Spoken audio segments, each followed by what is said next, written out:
Doctor.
Yo, what up, what up, what up? Y'all know the deal, man. Like and share, like and share, like and share. So you can get this thing out everywhere.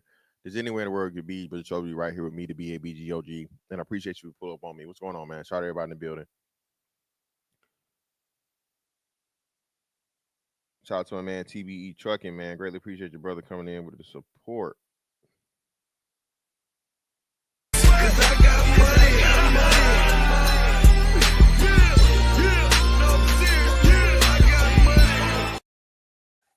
Peace to you too, brother. I greatly appreciate you, man. Where'd you send it? Did you? Hey, if you send it on Facebook, bro. Yeah, Brandon. I think you see me a lot of shit on Facebook. I'll check it, man. I don't check that Facebook often, but I'll check it.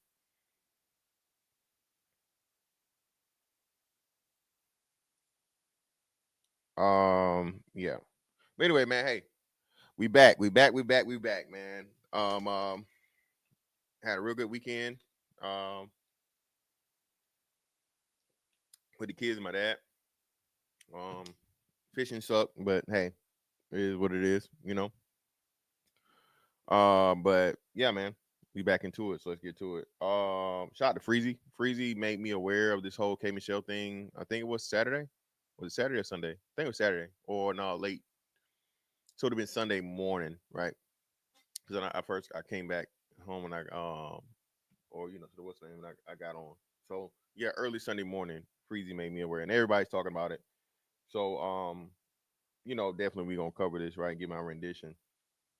We went over partially some yesterday. Shout out to this might be risky. Shout out to him over there, but today, I gotta put my motherfucking my sauce on it. You feel me? I gotta cook it up how I'm gonna motherfucking cook this motherfucker up.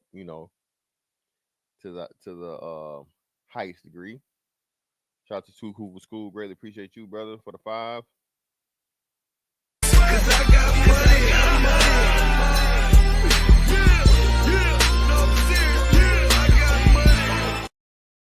He better than me. I would have said, can black women wear natural hair and not bust it for pookie rappers and losers?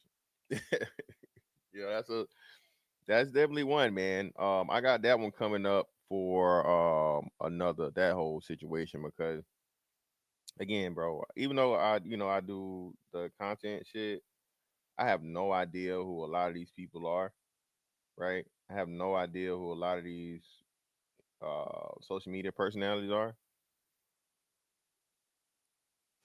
So another big thing going around right now is the man that deleted the wife and himself, and it's a lot of details in there, so we will cover that too.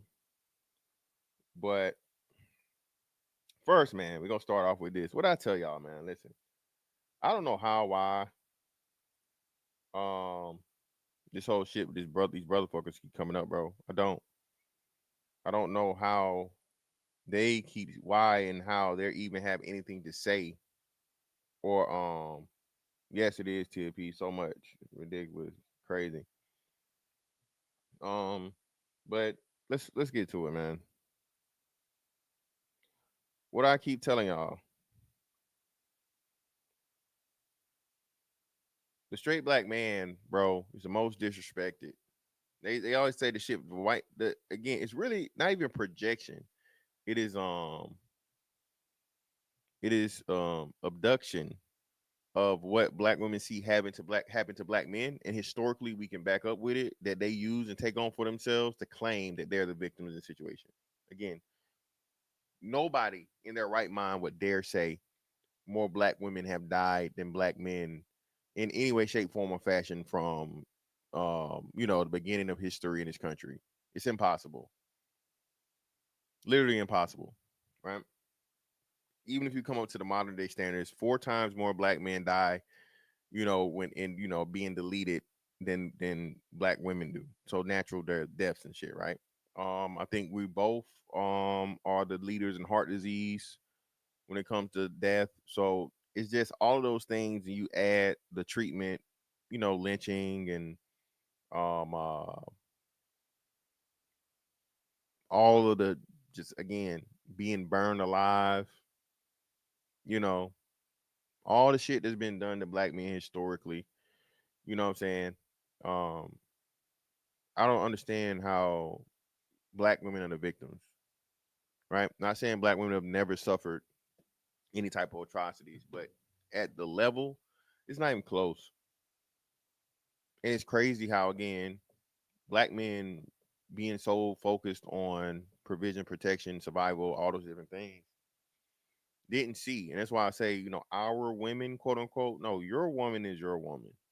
Random strange black women out here. Kevin Samuels with viral with the one clip where the girl said we don't have to anymore, so we can go elsewhere. And you got the divestors, you got the all these different things. Black men are all these horrible things, man. Listen, bro. Listen, leave them hoes alone.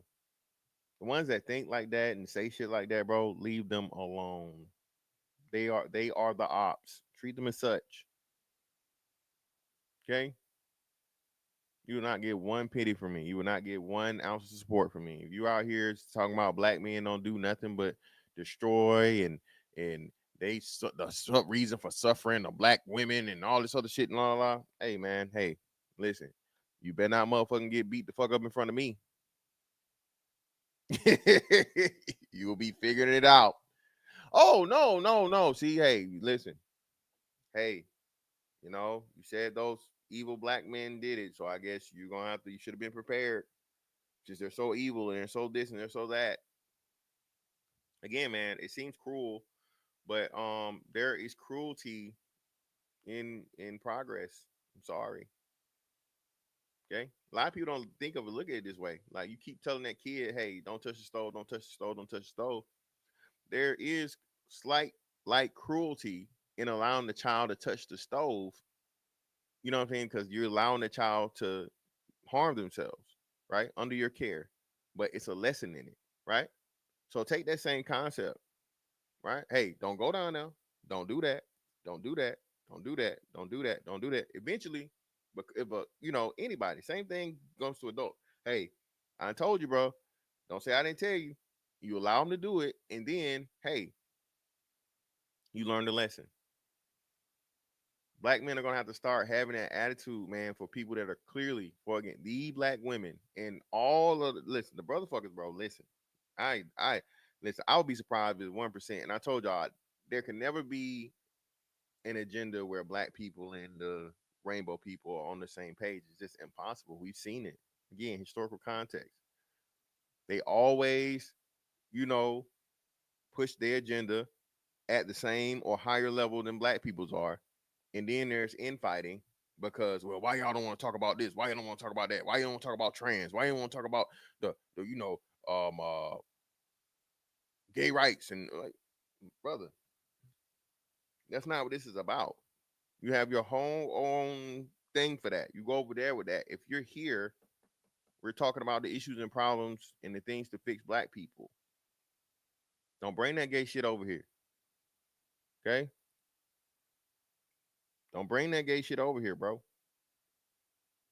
All right? That's not what this is for. All right? Man, hold up. I don't do that gay shit now. Yeah, bro, that's not what this is for, bro. But let's play this real quick, man. Be gay, like it's a demon, and they really had pissed me off. Straight men are a part of my villain origin story. I can understand that too. So when he says that straight men are a part of my villain origin story, my nigga, do you even know or have your daddy? Now, if you're talking about that, the absence of your father being the origin of your villain origin story makes sense because your father wasn't there. That straight man wasn't there for you. You know what I'm saying? After he was responsible for you coming into this world, that's a part of a big reason you probably are how you are, right? And more likely, you know what's crazy? They talk about them uncles, them creepy uncles, them fucking Chester molester ass, old dudes. They again, y'all notice how? Listen, if a man deals with a male in any way, shape, form, or fashion, he's gay, be it grown or not grown, right? That's a gay man. That's another thing that never got talked about. Your uncle out here trying to wrestle with you and and do shit he not supposed to be doing. That nigga gay.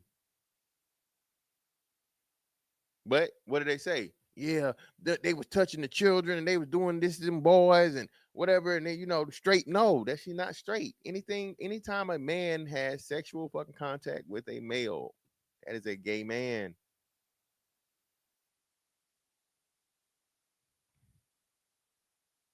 Oh, they mine too. There is no black woman that I know in my life that haven't been disrespected or sexually assaulted, sexually harassed by a black man. And so all of the black women all of them, 100% SA sexually harassed or abused by a black man. That sounds like to me the women in your life are horrible pickers of men. Okay? Not blaming them for any abuse or whatever that happens to them, but for 100% of the women to deal with those type of men, it explains your condition, young fellow. Clearly, right? For all your mama, your grandmama, your auntie, if you got sisters, your cousins, all, and then friends, all to say 100%, who is the problem? How are all of these women not finding one good black man? Not one. Not one. Shout out to man Ill in the building, man. Shout out to Ill in the building, man. Not one. But again, who is more respected than the straight black man in the black community? The gay one. The trans one. This is why we have to right this ship. This is why we have to fucking fight this fight. We have to fix this shit, bro. There's no way that this dude some young dude that's clearly confused about, his just, being a man, right? For whatever reason, how he ended up there is now denigrating the men that's responsible for you existing. I'm gonna say this again. Listen, for all y'all out here talking shit, be it Dolce, be it these dummies, right? You do understand without straight men, there be no people, right? You do understand without straight men, there'd be, you know what I'm saying, the whole species would fucking vanish and disappear, right? You do understand without straight men, again, you know, the who knows? I don't even know. Because brotherfuckers don't mind putting hands on y'all.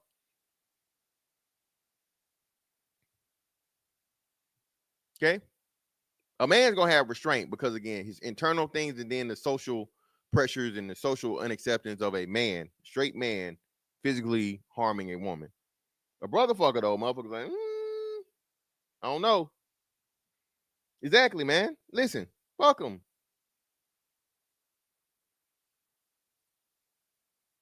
Listen, man. Under the constantly expanding definition of essay, his statement may be true. So it became semantics. Well, what do you mean, Miss Best? No. Well, are you saying there's an issue and a problem with that? Because there's a huge issue in saying that, you know, a man, and we actually gave training on this as to where what's sexual harassment, sexual assault, and all these different things. So sexual harassment, I can understand the ambiguity, right? Even though I may not agree, it makes more sense because a woman could take anything into, you know, but SA, no. SA should involve anything other than, you know, forceful, unwanted sexual behavior. You feel me?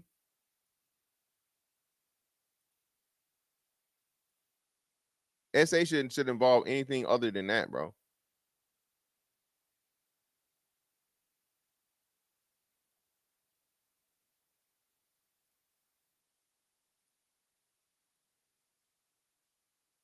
I refer to their claim that every woman has an SA. Well, Miss Best, that's what I'm saying. That's impossible. Even the stats don't say that. But let me move on. And so many straight black men, I feel like, don't see women as the same species. Come on now again, who else said that, y'all? Who else just said this same thing? Or very, very similar. How can straight black men not see black women as a species, the same species, when again, we marry them at, I think it's now somewhere between 85, 87%, right? We clearly have mothers, daughters, sisters, you know, friends that are black females, black women, right? What else? Y'all go crazy for any black woman, the biggest simps on the fucking planet, the biggest crash outs on the planet for their group of women, black men. So what are we talking about?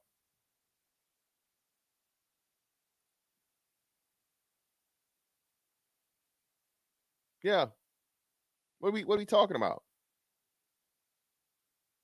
Well, yeah, okay, so we agreeing. Okay, I got you. They're so disrespectful. They don't see y'all as equal, and a lot of them didn't even vote for Kamala because they don't think y'all have the ability to lead. Here we go, this dumbass niggas. Listen, this is why everybody shouldn't be able to vote. Okay, I listen. They might have been right with the motherfucking voting adequacy test. We need to bring those back. First and foremost, nigga, Kamala Harris is not black.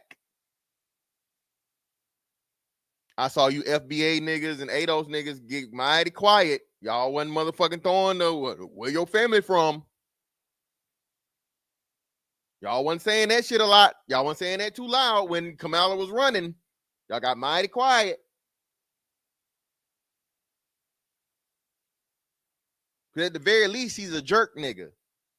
Right? Hey, man. One of them. But nah, black women, FBA, ADOS, whatever. They was, ooh, yes, ma'am. Remember, black women were able to raise, what is y'all? Was it 1.6? I think $1.6 million in 4 hours. Remember that?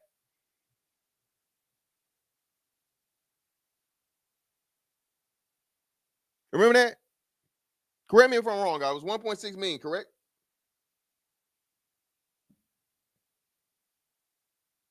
Well, no, the emperor, I'm cool. I understand that. Hold on, nigga. You lying. FBA. Oh, whoa. GDs. Whoa, nigga. Well, he's not the only one, my nigga. Calm down.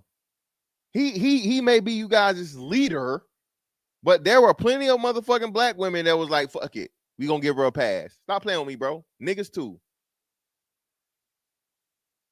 Well, I don't think it was 1 hour. I think it was 4 hours. It was 4 hours. In 4 hours. It was 4 hours. It definitely wasn't 1 hour, but the 1.6 million in 4 hours. That's what it was.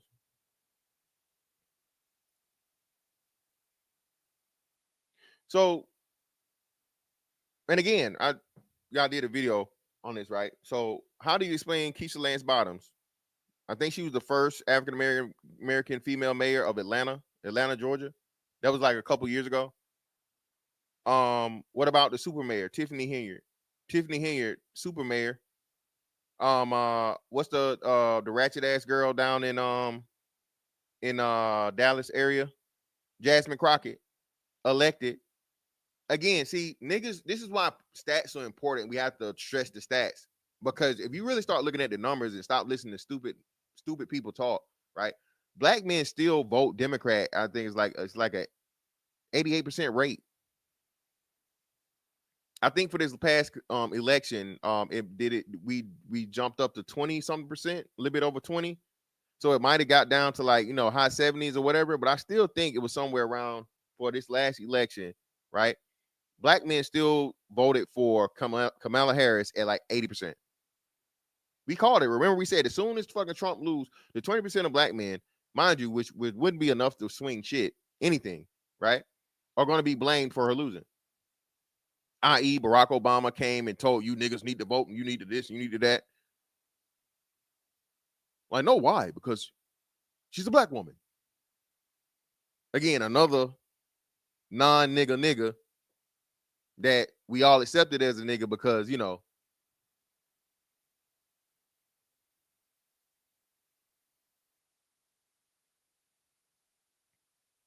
So what are we talking about? Yeah, exactly. What are we saying? What are we saying? Yeah, Kamala Harris was not fit for the job, bro. But there are plenty of other black women leaders that black men vote for, clearly. Hey, you right. Come on. And here we go with the gay lingo. Clock the T. I mean, we just went over this shit the other day. Lord Jesus, man. Lord. Why nobody tells dumb hoes to put down the podcast material? You niggas need to put down these podcast mics. They need to confiscate. ICE need to come and motherfucking lock all you podcast niggas up. Y'all don't never say about these dumbass hoes. Why do the women podcasters never get told they need to have their fucking... Bro, you literally have some of these shits where women are how do I want to put this? They are simulating sexual acts, okay, on objects on these podcasts, right? What are we talking about? What are we saying? It's because you have a vagina. Not all of them. A lot of y'all. Not. And he said not all of them. Not to his credit, he said not all of them. But then what did they do? The women came on and said 90%. I was gonna say 99. I was gonna say 99. These two hoes, okay, would not have a show without motherfucking the 85 South show. Y'all are here because black men gave y'all a fucking shot. Y'all are here because 3 straight black men said, "Hey man, we comedians. We think these chicks here, we need niggas like eye candy. Niggas want to fuck on something. So, hey, we going to bring these women up here and we going to, let them participate. And what they do? They branch off and do their own shit. Without 85 South show, y'all wouldn't fucking be here. Can we stop this bullshit? Same thing with the other hoes. You start out on a man's platform, you branch off and do your own thing. You're only known and notarized because of the band you are attached to. Y'all don't got no fucking talent. Niggas fuck with you off the strength of other niggas and the thirstiness to want to fuck.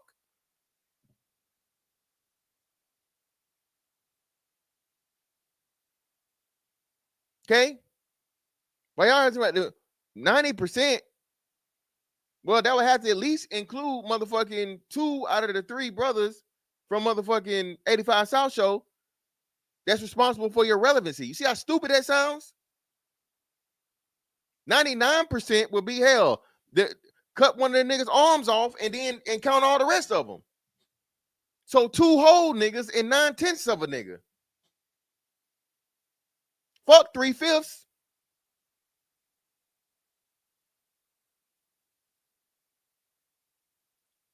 Shout out to a man support man. Appreciate your brother for the 5.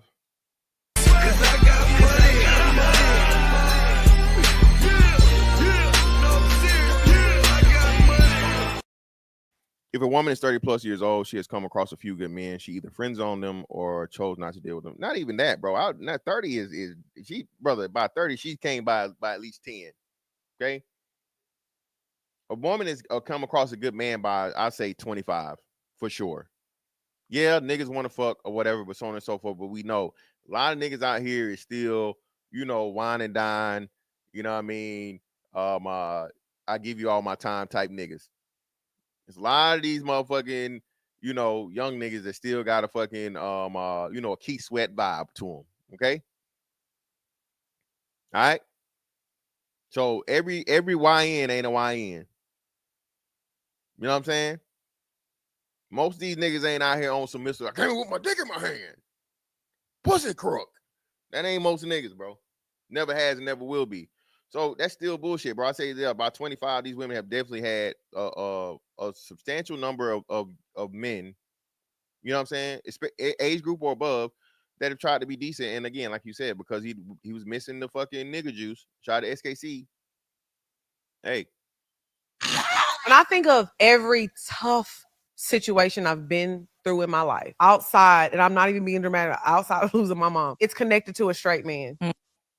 Here we go with this straight man that this straight. And again, listen, even though she's not saying black, the brother fucker set up the black premise. So you mean to tell me all of your problems stem from a straight black man? All of them? All of them. Everything that's wrong in your life is because of a complete total stranger black man you running into or associate. You ain't have how do y'all keep finding these fucking detrimental ass niggas? These super villain ass niggas, these dark side ass niggas, these apocalypse ass niggas, these Shang Tsung ass niggas,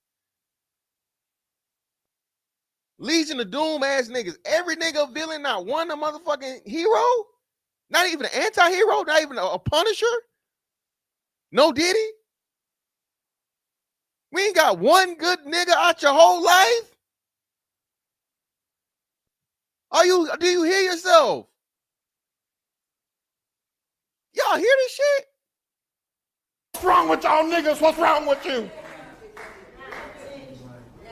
What's wrong with you? What's wrong with y'all? You niggas are crazy. Yeah, that's what I'm saying. T.O. Baby, your pussy is attracted to ain't shit niggas. That little pussy is an ain't shit nigga magnet. I'm sorry. Broke, dusty, abusive, mean, aggressive. Baby.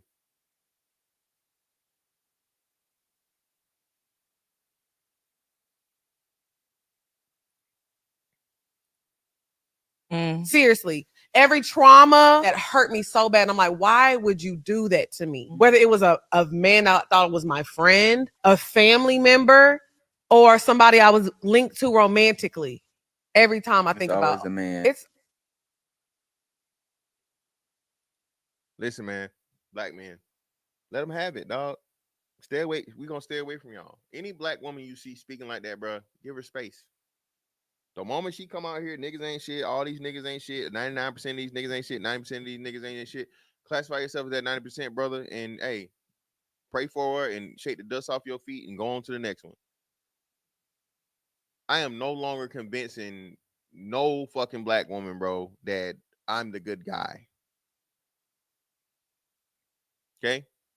As a human being, listen, you should not have to constantly motherfucking prove yourself to be worthy for someone to even pretty much accept you to try and fucking get something from you, because that's how the world works.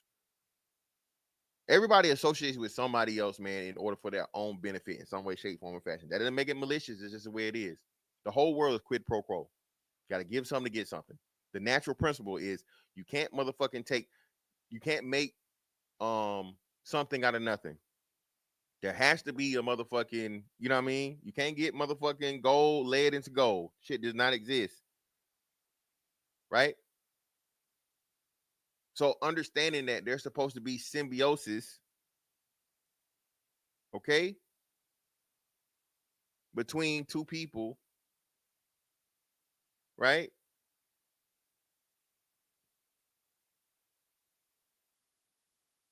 Not motherfucking parasitic shit where only one person is benefiting.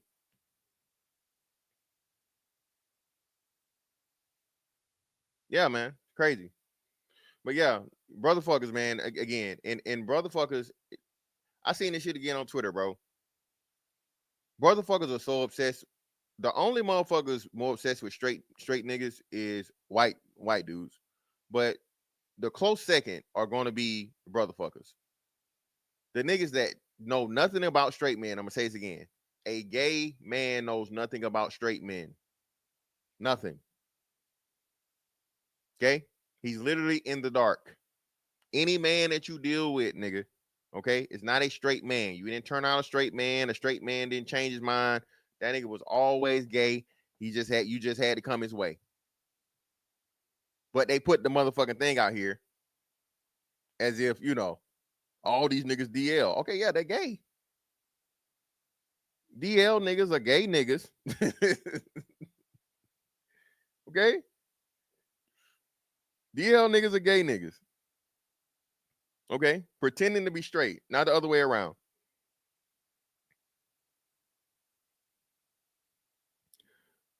Yeah, man, listen. Shout out to GMB, man. I told you. If black women respected straight black men the way they respected non-straight black men, bro, we'd be unstoppable. How you gonna say that? Well, again, just look at the very small groups in this country. Asians make up maybe, I think it's 5% of the population. The highest earning group overall in the country. More than white people, more than everybody else. People from Israel, right? Talk about people from Israel. People from Israel, we know that's a very, very small group. They run every damn thing. So you mean to tell me us being 13% of this population, right? 40 plus million strong, that if we all got on the same page and you know, actually tried to work together, we couldn't fucking make a difference. We couldn't make a change. Well, no, white supremacy. So hold on, why the Asian people ain't affected by white supremacy? You know, white folks don't like them either, right? You know, white folks don't like Arabs. They, you know, they earn more money than them overall. You know, white folks don't like all these foreign people, but these foreign people are able to depend upon each other, right? Create an economy within their own in their own group, in their own race, right? Create businesses and the infrastructure as to where, hey, we choose who gets in and who gets out. Black women, I say this all the time. We've been saying this for a long time. Shout out to Tommy Sotomayor. There's no way the weave industry should be $1 billion industry and the person paying the most and making the least are black women. The person paying the most, making the least, black women. Makes no sense. But again, I'm gonna say this here. Solutions. Where's your solutions? Where's your solutions? Black women, wear your natural hair for a year and a half. Don't buy one piece of weave. Well, what about the hairstylist? I'm pretty sure they know how to do regular styles. You can still braid your own hair. See, I did a little bit of research. Fibroids and all this other shit has been linked to, you know, relaxers and things too. So, hey, you know, maybe if you guys got off of not only just the, you know, that part of it, the perm industry, all this other shit, right? And then have a black woman create a perm, right? And formulate something, or not, I'm sorry, not a perm. It's a, what is it, ladies? Ladies, help me out. TLP, there you go, baby. Baby, what is TLP? What I'm saying is not a perm, it's a what? Where you straighten the hair. I get it. I always get it wrong. I had to get a lady had to correct me one time. Yeah, listen. Maria, hey, Maria saying you niggas need to speak up. Maria and Consuela and them is motherfucking going so hard a relaxer. Appreciate you. There we go. Shout out to Creed. Appreciate you, little baby. The relaxers. I'm sorry, yeah, relaxer, not a perm. Appreciate your brother Sir Randolph. No, that brother, no, his mama was a hairdresser. Shout out to Sir Randolph. A relaxer, right? There's a way for sure at this time and where we are in just science, to where definitely a black woman should be able to, black woman scientists, or with black men to help, whatever, just black people should be able to make up something that wouldn't be so harsh, and then possibly cause the medical conditions that it caused for black women a healthier version, right? I'm just saying, right? Oh yeah, this is what I'm talking about, right? Maria Consuela so down for they shit, bro. They out here on niggas' necks. Y'all need to fucking step up and help us, and y'all better do this and la la la. Giving commands, nigga. Right next to motherfucking Pedro. Yet black women said, what? We done helping these niggas. We just gonna pull back because y'all didn't vote, since y'all wanted to vote for Trump. And when the police start killing y'all, turn my head, walk on by. This was said, y'all, for your right to vote. Black men can't even fully use the fucking voting privileges that black men died before us for in the fucking past. If you dare vote the way you want to vote, now he's wishing death on you, man. Hope the police shoot you niggas. Hope the police do this. Hope they lock all you niggas up over a vote. It's happened, y'all. Oh man, ain't that serious? No, nigga, you just that dumb. You just that thirsty, nigga. You just that pussy hungry. Because if I said this shit to you or whatever, you don't want to fight me. You want to kill me. But the whole said, no, bro, we got to get out of this shit, bro. Disrespect is disrespect. All right? In the way that black women, okay, I ain't even worried about the motherfuckers, man. Get them out of here. They're like, fuck out of here, right? But the way that black women, again, have literally turned on black men, bro, how do you ever expect any positive to come out of that? That's literally impossible. A house divided cannot stand. If any and every moment it comes to where black women can say and spew shit like this, and it should be a resounding, hey, we're not having this shit. Especially fucking poor minds. They the fuck? They podcasters, but these motherfuckers ain't nothing big. They don't have the clout like that. They don't have the motherfucking, the anything to be saying some crazy ass shit like this, especially again, stemming from black men's giving them opportunity. No fucking way. But if niggas too scared to look fucking mean, aggressive, and whatever. No, bro, that's a part of being a man, nigga. A part of being a man is motherfucking dropping your nuts. And we talk about this shit amongst each other all the time. Nigga, drop your nuts on the table. Nigga, let that nigga talk to you like that, bro. Fuck talking about, man. Who the hell this nigga is? You gonna let him keep playing with you like that? You gotta stand up for yourself, my nigga. Black men have, we done motherfucking turn into the motherfuckers getting bullied. We the big ass motherfucking nigga getting bullied by the midget. It's our fault. We gotta fix this shit. I ain't no fucking victim. I know you ain't gonna let no nigga play you like no victim. So why the fuck are we just sitting back and allowing this disrespect to go on like this, man? No, this is no only fucking group of men. Only. This is a problem. Shit need to be fixed. Gotta stop this shit. Stop worried about getting the pussy, my nigga. She gonna fuck you anyway. Okay? You tell the truth and the bitch like, I was gonna give you some pussy, but okay, well, bitch, okay, it's more pussy out here. It's billions of them. Billions. I'm a fucking man. I'm gonna say what the fuck I want to say and what needs to be said.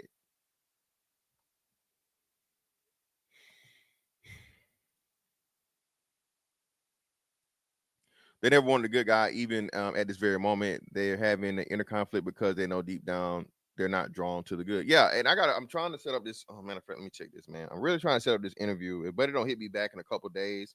I'm just go ahead and do it myself. But bro, I really was right, bro.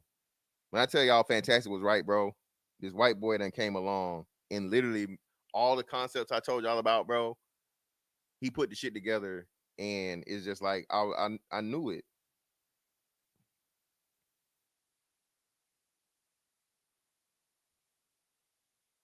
I knew it, man.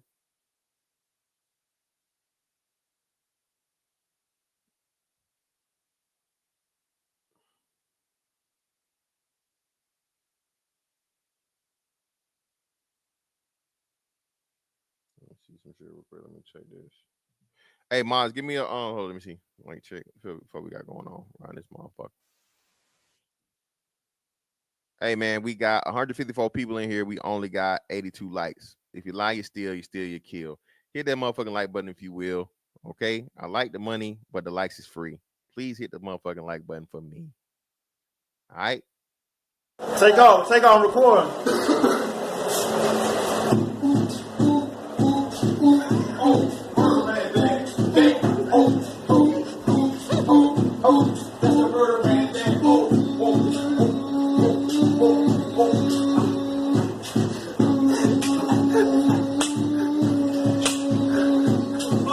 Real more shit, man. That's why more bodies, man. Done more bodies right now, man. That real more shit, man. G up in the building, man.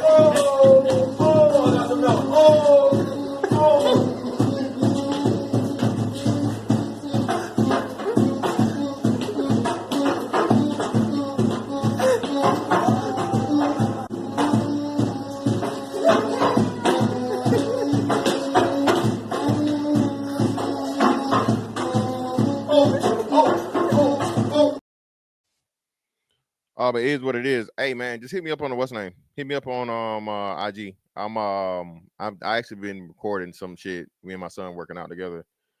But hit me up, bro. I give you a good program. Well, hey, listen, man. That's another. Hey, listen, that's a whole nother thing. Speaking of which, brother, that ties into the next subject. I'm gonna be that demon shit is real. Keep telling y'all, niggas, you should know better. Niggas starting to play with shit we ain't never played with before. But hey, you'll figure it out. Yeah, there we go. Now, again, man, shout out to Freezy. No captivity with Freezy, right? This is when I first heard of this thing. And let me say this before we get into it. I don't know how or why Cam is choosing this the super simp pathway to relevancy and I guess that the lane. I don't understand it. But brother, please find your nuts. Please, Cam, find your nuts.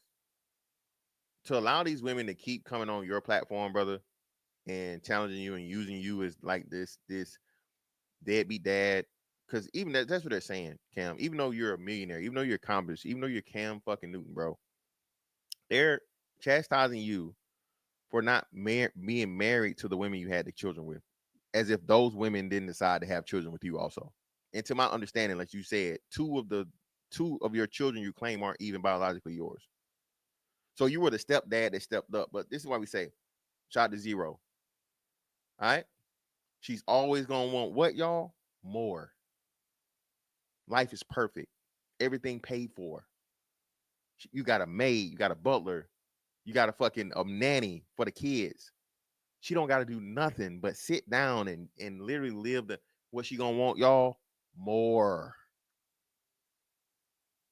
It's never gonna be a fucking enough. So please understand this concept. But again, this is why, and man, it's so much shit I want to talk about, man. I gotta save it though. I gotta keep the shit loaded in the chamber, right? There's no way you will be able to go on a black woman's fucking podcast and say honest things. Okay, well, the single mother rate in black women are, they're the highest single mother rate. They're the highest group with, multiple children by multiple men. Oh, we're not gonna do that here. We're not gonna disrespect black women and Yes, Queen, you checked him, baby. We're not gonna allow no disrespect to no black women. Well, the truth is disrespect. So now the truth is disrespect. Anything a black woman says about a black man, just take that shit on the chin and, you know, sit back and yes, ma'am. Okay. But when a black man starts, again, this is why niggas are allergic to stats and data. Okay? That's the white man stats. You know, the white man gonna make black people look bad. They hate black women. And well, if the white people hate black women so much, why they praise white men like that?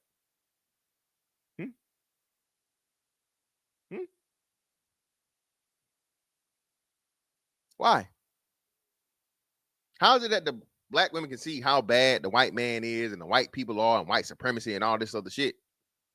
All right, when he compiles the information that shows the bullshit she's pulling or she's doing, she's participating in. But otherwise, the white man better than you niggas. You niggas don't do this. You niggas don't that. You niggas, and K. Michelle's about to show us. So let's get into it.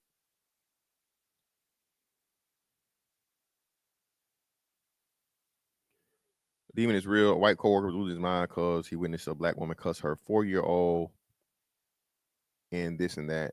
Shocked and asked me, was it a one-off? Sorry, bro, this happened. Oh yeah. Oh shit, he didn't. Yeah. So yeah, you don't know, man. Oh yeah, I know, man. I be pulling up on Tommy sometimes, man. Shout out to Tommy, man. Yeah, he be doing the space at the same time. So yeah, that shit be wild. Shout out to a man supporting men again. Ready to appreciate your brother for another 5.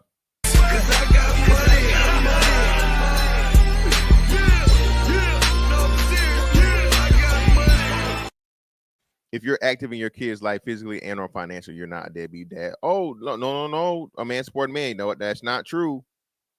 That's not true, man. Remember, they wanted to they said Anthony Edwards was a piece of shit, even though that didn't even actually happen. That's another thing too, man. I made sure to say this when I did this. Anthony Edwards has not done anything to where he's actually paid for 18 years of child support up front and all these different things. But he did say, hey, he didn't want to do the child because he told the woman he didn't want the child to be had, right? So I'm gonna ask the question again.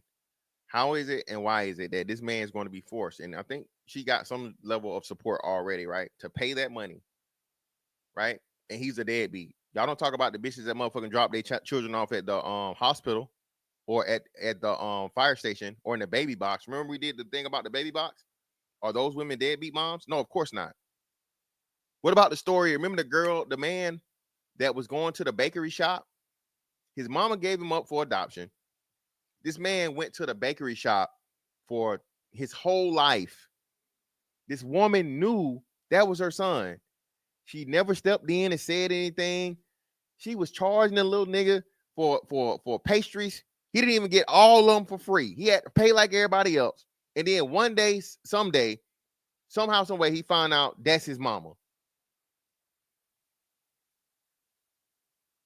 That was a feel-good love story. Oh my God, it's so beautiful. No, that bitch was a fucking piece of shit. You mean to tell me she saw her son every day and didn't tell him? But of course not. It's a woman. It's the mama. Mama can do no wrong.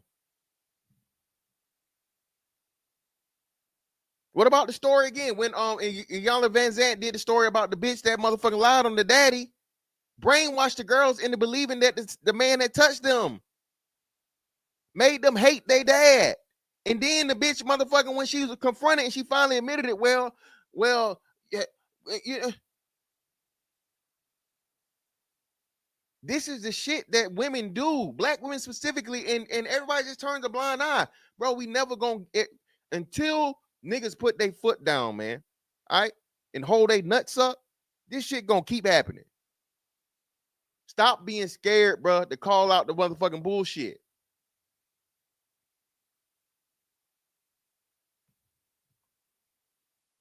Let's get into it. Oh shit, my bad.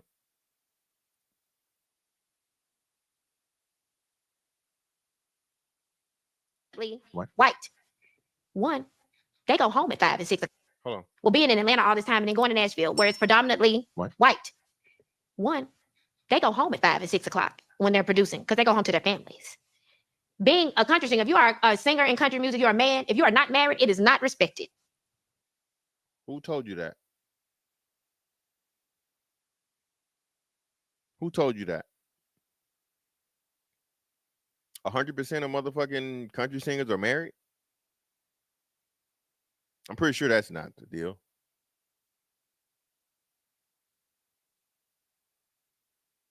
Was Willie Nelson country? Was Willie Nelson married for the longest? Willie Nelson was country, right? Or was he rock? I don't know.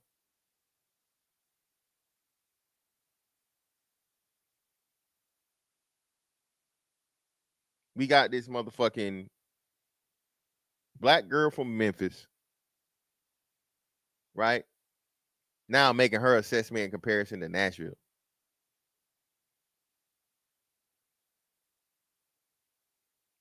Comparing Atlanta to Nashville.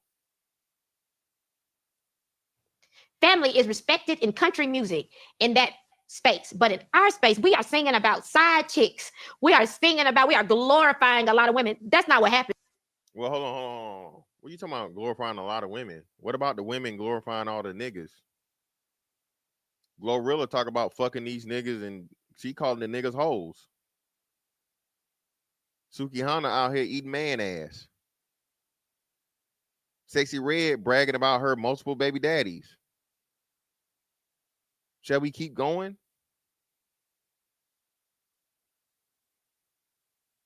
Why are y'all making it seem like this is a one-sided thing as to where, like, again, all you do is objectify black women and sexualize them. Well, what do the rappers do? What do the female rappers do? Even y'all favorite Doechii, she made a fucking weird-ass video where her shirtless bouncing her titties while she's rapping. Weird as fuck. Nobody sexualizes black women like black women. Nobody. Middle of church, twerking. Grocery aisle, twerking. What happened to the girls? What was the chick that Tommy was fucking he interviewed with or whatever? What was her name? Twerking in the what's her name? Twerking into this, twerking into that, twerking. Niggas, we got twerk fatigue. I got twerk fatigue, man. Bitch, I want to see you shaking your ass, bitch. Listen, nah, bitch. Take some dick. Okay? I don't even It's like, hey, man, listen, I got twerk fatigue, man. I ain't even, okay. Don't even excite niggas no more, for real. Y'all twerk everywhere. That's on that. Caramel Kitten, man. Caramel Kitten started the whole twerking everywhere thing. Right? Graduations. Funerals. Church. Twerking for the Lord. Making a joyful noise, clapping for the Lord with no hands. Yes, brother. Would you like to be a member of the congregation where the women clap with no hands? Yes. Making a joyful noise unto the Lord. Prime, I'm telling you, man, listen. Yeah, the protest, twerking. George Floyd, shit, twerking. Yep, the what's the name out in Africa, twerking.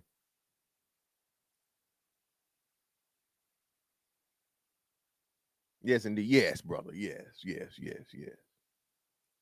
In Nashville, you can't call a woman a bitch a hoe in Nashville because they'll never even listen to your music and your professional career will suffer.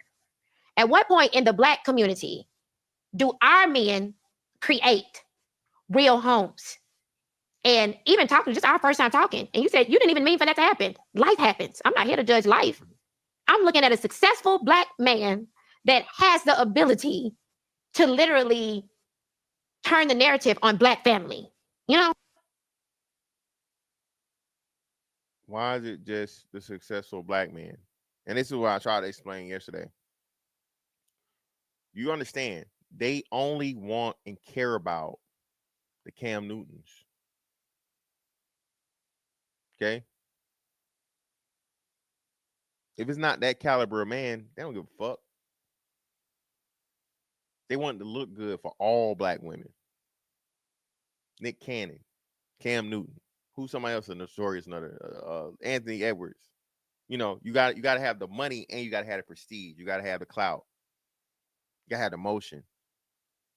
If it's just it's plenty of regular schmegular. Again, I looked it up yesterday. I think it says 1.79 million black millionaires in this country. 1.79 million black millionaires in this country, right? The ones we know about might be 5,000 celebrities and everything, like movie stars, athletes. Maybe I think 5,000 is definitely on the high end. Every famous person we can think of might be like 5,000 people. Include all of the motherfucking professional sports, black athletes, rappers, entertainers. I think there might be like 5,000 people, right?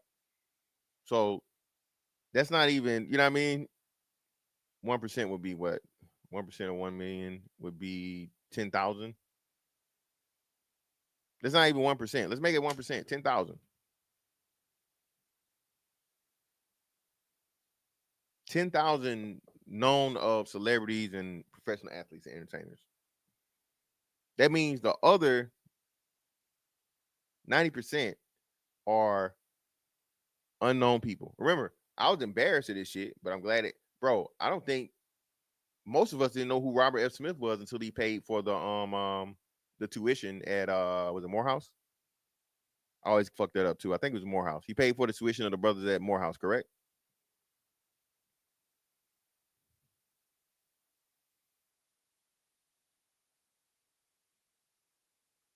Yeah, yep. Exactly. I never heard of Robert F. Smith. Never heard of him. Why? Because that's not what's promoted to us.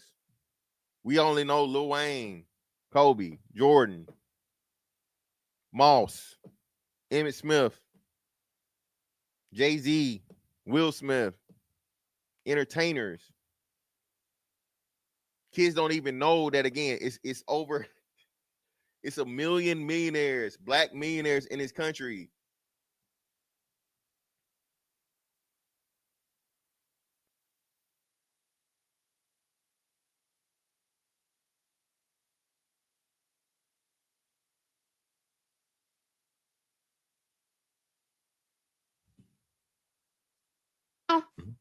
And my grandfather, I watch my uncles and everything. My whole family, they're married. I'm not the girl who didn't see what a man creating a black family is supposed to be. So I'm asking right now, black men, I got to my black men to really step up for black women and create families. It's fake ass crying, bro. Lord Jesus. This is why your ass can never you are a fucking mid singer at best, horrible actress. Again, this is a woman whose career consists of flopped R&B artist, right? Turned reality TV star and devout fucking swirler, right? Right? But guess what? It's really not cool. Black men are attacking black women. And it's not cool. They're not creating homes. They're creating. Now, black men are attacking black women. Can we please start getting the numbers on these? Okay? Can we please start actually assessing this properly?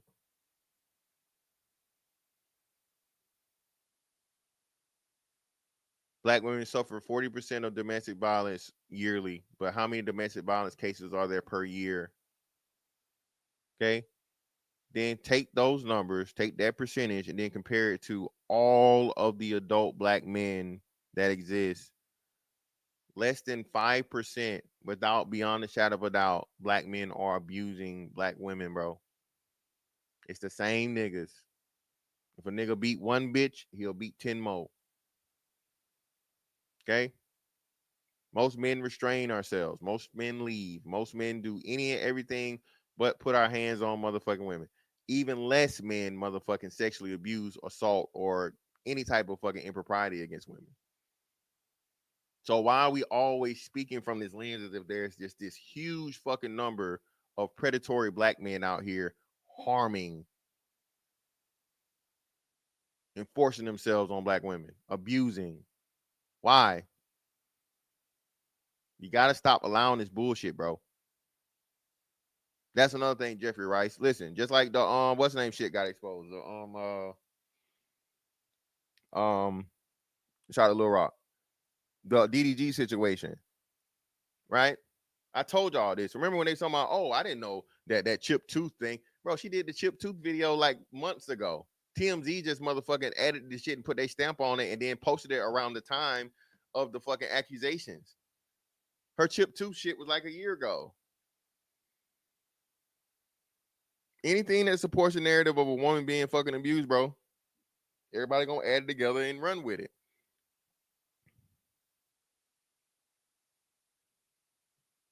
And again, shout out to where you at?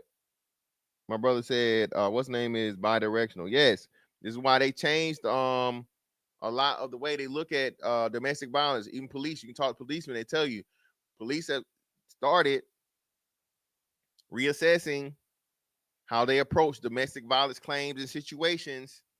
Equal combatants is a thing now. Both of y'all was fighting. So hey, you know what? Shit, if you want to do that, we'll just lock both of y'all up. Ain't no just locking a man up no more. That man got motherfucking video camera, ring camera, whatever type of camera evidence. You putting your hands on him, lock your ass up. Put your hands behind your back, ma'am. Brothers, bitch put her hands on you, bro. Put them people in her life. No ifs, ands, buts about it. Don't worry about nobody's opinion and shit. Don't worry about whatever. Any woman that puts fucking hands on you, bro, is threatening your life. Okay? Double entendre, my nigga. Her physical violence against you is a threat in your life, and then her, especially if she has physical violence against you and then calls the cops as if you did something to her. Because again, what do we know? Anytime police motherfucking have a report of domestic violence, they're already heightened. Okay? They're already expecting an aggressive person and all these different things and so on and so forth. All it takes is one wrong cop, and then what?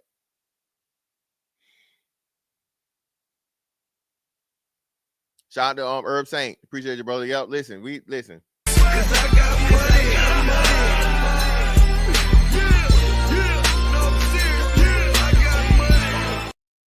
Don't forget the brick lady. Yep, that bitch right there. Black man this, black man stood by. Black men let this happen. Finessed y'all for what it was. What was it? $60,000 over a weekend?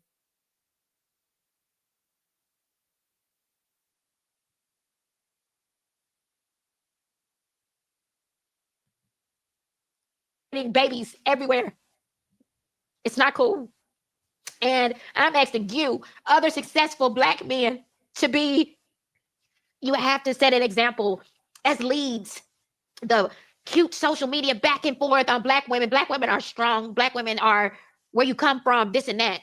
So, okay, so again, we can only promote the positives of Black women. Yes, the back and forth is finally fucking happening because niggas been shut the fuck up for the last 30 years. Niggas ain't said nothing. Happy wife, happy life. Cheaper to keep her.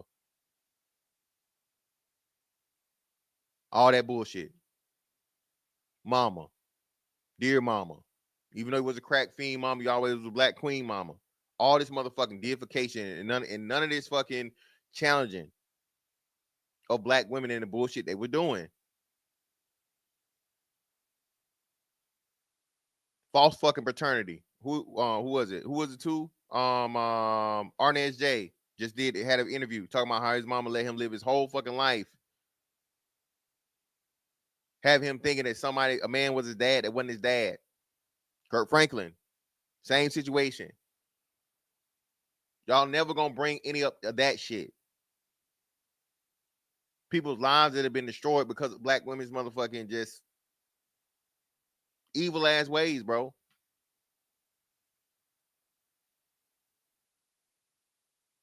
When the kid turned out to be a motherfucking first round draft pick, you know what I mean? Oh, your mama did such a great job. He trying to be a fucking career criminal. The daddy wasn't there. Your dad beat dad. If dad would have been there, the kid would have turned out well. How do you explain all the kids that didn't end up as criminals and they didn't have fathers? Well, that don't matter. Huh?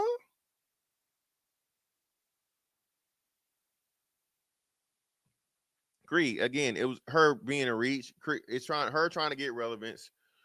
Cam picking a person that has no relevance, and Cam being in Atlanta is basically just doing an interview of all the Black people that wouldn't make the cut to get on not interesting enough for people would care about being on Club Shay Shay. No disrespect, Cam, but that's what it is, bro. The people that would love to be on, you know, Shannon Sharp's podcast, but nah, his people never gonna call you. So at the same time, he's paying tribute to a lot of you know, Atlanta legends, right? And people that were on the Atlanta scene, right? And you know,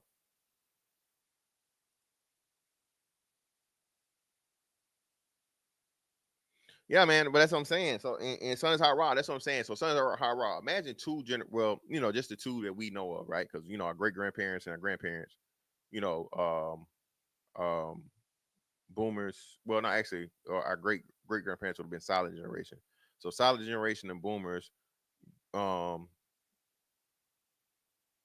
great grandparents, um, parents, great grandparents, grandparents, parents, right? And for most of us, Gen X is like uncles or big brothers or some shit, right? We're the first generation to have access to the technology as to where we can get our ideals out here real time. This is why it's so much pushback, because we're literally sandwiched in the middle of the ones surviving and so on and so forth. The oldest group, they don't know shit about this. They're not on the computer at all. You know what I'm saying? All right. You get them motherfucking cell phone, they, you know, they still got motherfucking solitaire and Tetris or some block game on there.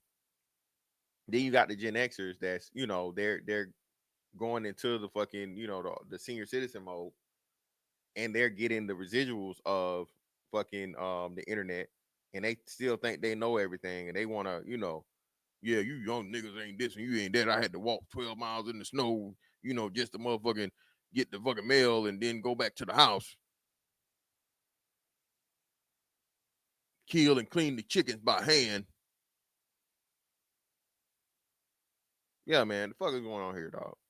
Yeah, solitaire, man, solitaire. These old people, man. My mom, shout out to my mom, man. My mom fucked around and downloaded some app that crashed the whole phone, bro. She can't call nobody. I go there and I'm gonna look at the phone. I'm like, okay, well, shit, I just removed the app. Nope, nope, nope. SKC in here, man. Where SKC at, man? There you go. Shout out to SKC in the building, man. All of this is new to me. Don't know who this chick is, but what is her point of going on the show? This seems like a way to make herself look like someone to marry. Come on, SKC. You know she not married, brother. She is not married, brother. Yeah, listen, it didn't bust no nobility, brother, but we're gonna talk about that too. We're gonna bring that up. Exactly, man. They don't even check my mail. Gen X never said what? Odd job, a job. What did Gen X never say? Y'all definitely said that shit. Oh shit. There probably isn't any sympathy for you and just life happening because there's so many other things around you going on that are not fair to Black women. What is going on with the Black family? We are consistently creating the cycle of kids who can't come home and see their daddy there. Okay. The key word is we. So why are you only addressing the daddy? If the key word is we, why are you only addressing the daddy? Why do Black people only address the daddy? Why are these women not fucking picking men that are going to be good daddies? Or why are these women allowing men to become daddies before they become husbands or, you know, serious relationships? Why? Why are we acting like these women are just motherfucking niggas is motherfucking shooting sperm from three like Curry? That's kind of wild, pause. But bang, bang. Like niggas is being across the room. Like, hey, open your legs, baby. Why? Why are we acting like this? Bitch, just lay in the bed. Yes, Daddy, come get this cooch. It's hot and ready like a Little Caesar's pizza, baby. Hot and moist. You're gonna have to lay me on a towel. Let me bend these legs back like a paper clip, bitch. Come, Daddy, come get this cat. Just nut from three.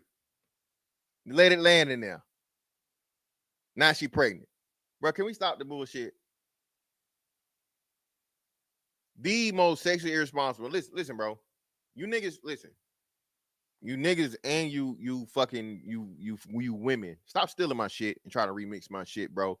Don't take the shit I've been motherfucking saying and then try to remix it.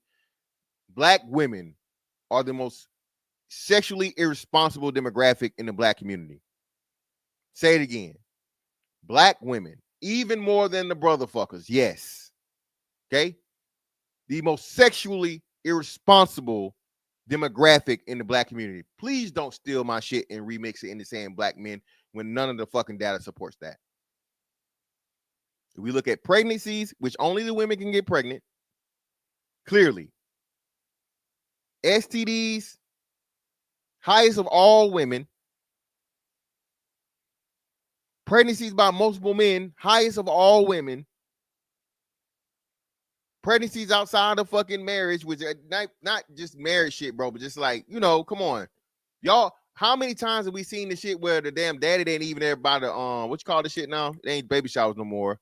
The gender reveal. Her and the daddy done broke up before the gender reveal even happened. What the fuck is we talking about? Y'all are choosing to let these niggas nut in y'all raw. Choosing and allowing, yes, choosing and allowing. Oh, well, the man, listen, a motherfucking fool gonna be a fool, right? If you let him, the fool can motherfucking run off, walk off with his life and pay your ass that little whatever, you know, because y'all fucking these bum ass, ain't shit ass niggas pay you that 75 cents a month.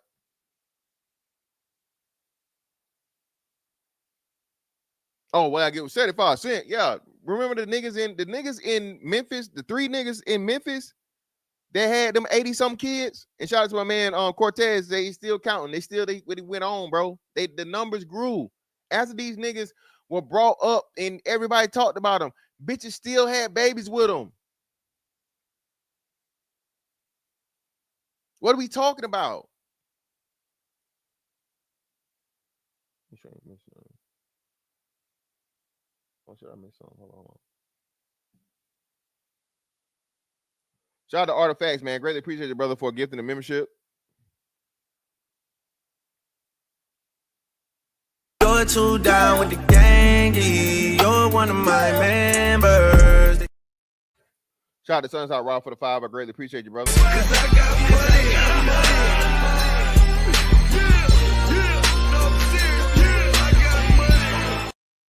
Have you watched that Disgrace of a Netflix movie by Tyler Perry called Straw? It's basically how a lot of black women think and feel towards black men in society. No, and you know what? Everybody been talking about that. Sunshine Rob. So I'm gonna make sure that was my intention, but you know this weekend was busy, so I'm gonna watch that today, brother, and I'm definitely gonna cover that because it's mighty crazy to me. And you saying this, I really appreciate it, Sunshine Rob. Because I was why were black women so mad? This is the first Tyler Perry movie where black women had some shit to say, and black women just completely totally flipped on Tyler Perry. So I was like, damn, he must have fucking added some type of aspect into this thing to where, you know, he pointed out a truth that wasn't supposed to be said out loud. Had to be. So I appreciate that perspective, brother. I'll make sure I look at it though. Let me see. I got a man sport again. Yep. Shout out to everything. Shout out to Lil Rock, man. Shout out to Lil Rock for the 5. Greatly appreciate you, brother.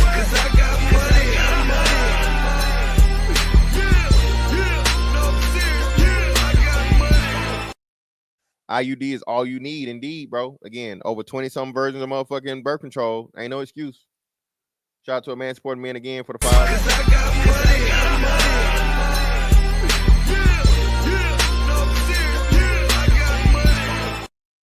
Half the time, women are having kids to keep the man, not to keep the baby. They didn't even really want the baby. LOL. Yeah, hey, listen, bro. Nigga that had his sperm stole. Listen.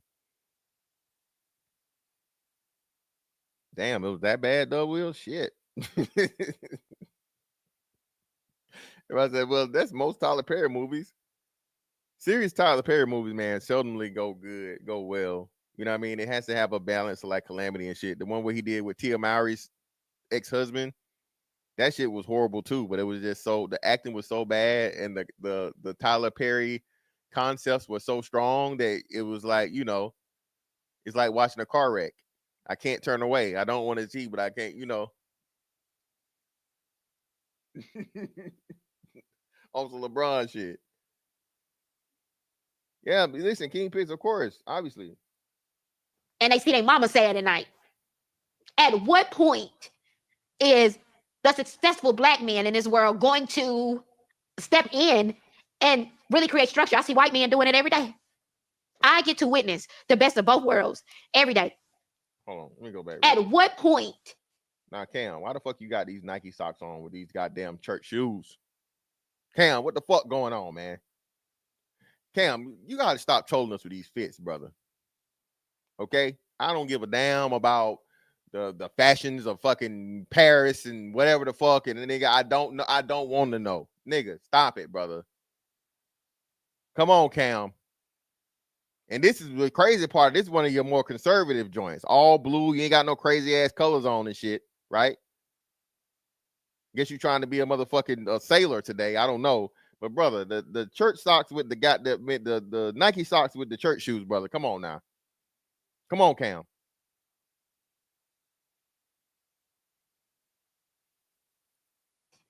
Is the successful black men in this world going to step in and really create structure? I see white men doing it every day. I get to witness.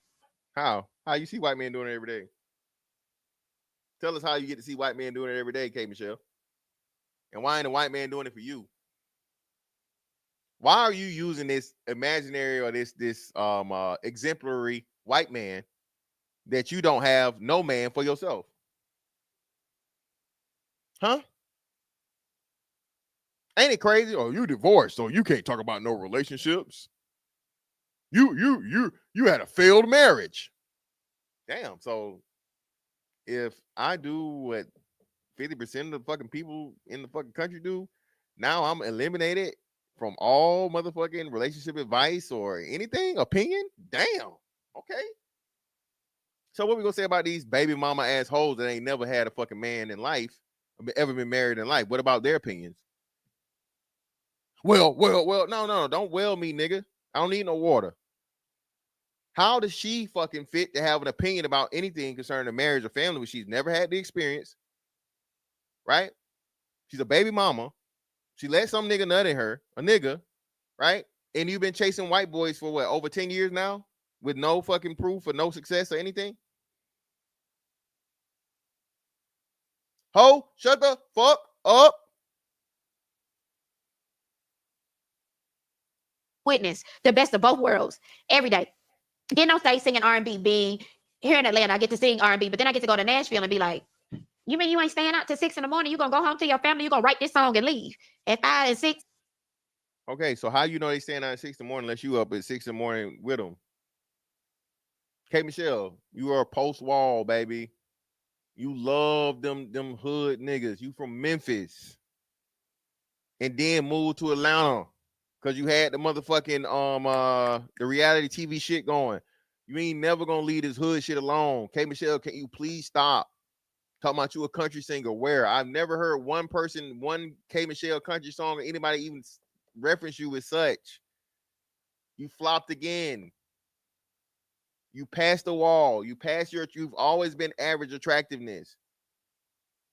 Caked up motherfucking makeup. Bulletproof face. Fake ass that you denied. Y'all remember, K. Michelle denied having her fake ass, y'all. K. Michelle is one of the first BBLs. Shit almost killed her. She almost died from the fake ass she said she didn't have. The bitch had to get emergency surgery. And she has the fucking right. This is going to be the person to say anything about the black condition, the black family, black fathers, black mothers. Bitch, shut up. Ho, shut the fuck up. You are not qualified. The wrong message and the wrong messenger. The message is wrong because, again, you're vilifying the black man and you're not saying anything that the black woman is doing when the black woman is more of a perpetrator than the black man. More black women have children than black men. More black women have multiple children with multiple people than black men. Cam Newton is literally proof of this. Cam Newton has 3 baby mamas, right? Correct me if I'm wrong, y'all. Cam Newton has 3 baby mamas. 3. Cam's first baby mama had already had children. So now that baby mama got 2 baby daddies. Her second one, too, I think is the same situation, right? or whatever, one of the other two. So what I'm saying to you is this, man. The message is wrong because you're only talking to one fucking side, and the side that's not the fucking biggest fucking perpetrator of all the shit you're talking about. Black women are more responsible for broken families than black men are responsible for broken families. Prove me wrong. Prove me wrong. You can't do it. When the men have less children, okay? Women have more children. Less men have children with multiple women. More women have children with multiple men. What are we doing here? And again, the volume of children. Black women have 1 million more children. I'm saying this again. Black women have 1 million more children than black men. 1 million.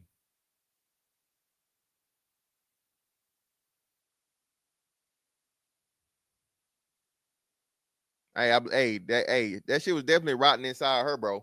She got one of them bargain basement joints. She had the bargain basement BBL, bro. One of the first original joints. You know, that fix a flat and all that shit. Shout out to Doug Will for the 5. Really appreciate you.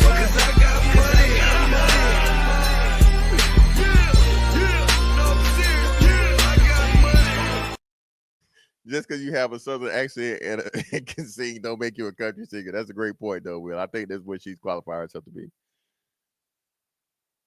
Shout out to Creed. The first and the second child had the one and the second child had a child from a previous relationship. The second baby mama was not a black woman. Okay. Oh, the second black. She was white or she Hispanic? Cam ain't got no snow bunny. She Hispanic. She was like she was Hispanic or some shit, right? Dominican or Puerto Rican or one of them cans. Exotical. She was exotical. Okay, my bad.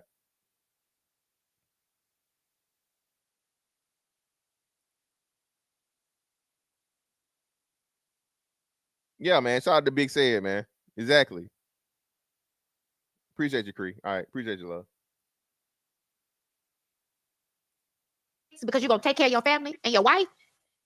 At what point do the successful black men build black families? We ain't going to ever have a black family if y'all don't do it. We're never going to have it. It's just not going to happen.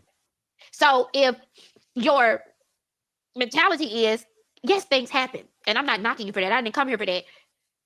But bitch, you are, bitch. That's exactly what you're doing. And this is why, Cam, this is where you fucking up, my nigga.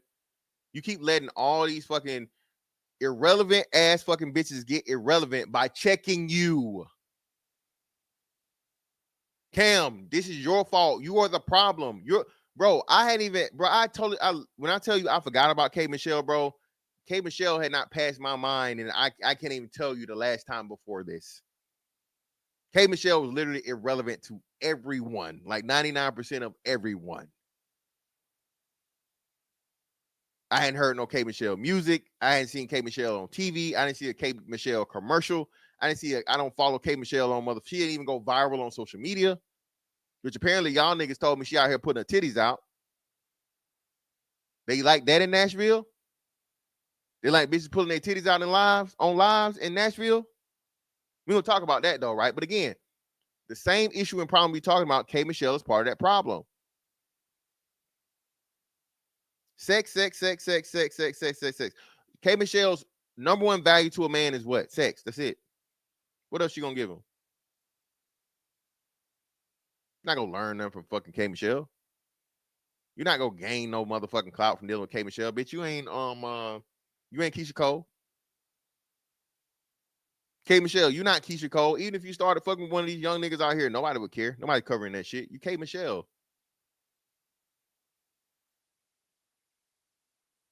Past your prime, past your relevance, and getting a chance to come on this man's platform, and you're doing exactly what you claim you're not doing. You're trying to hold him as a task for his life that can't be undone. This man has had children, taking care of children that aren't his. He claims them. And again, now you're berating him because he's not married to the woman he has children with currently, with another one on the way. They live together. That's a family. That's the household you're talking about.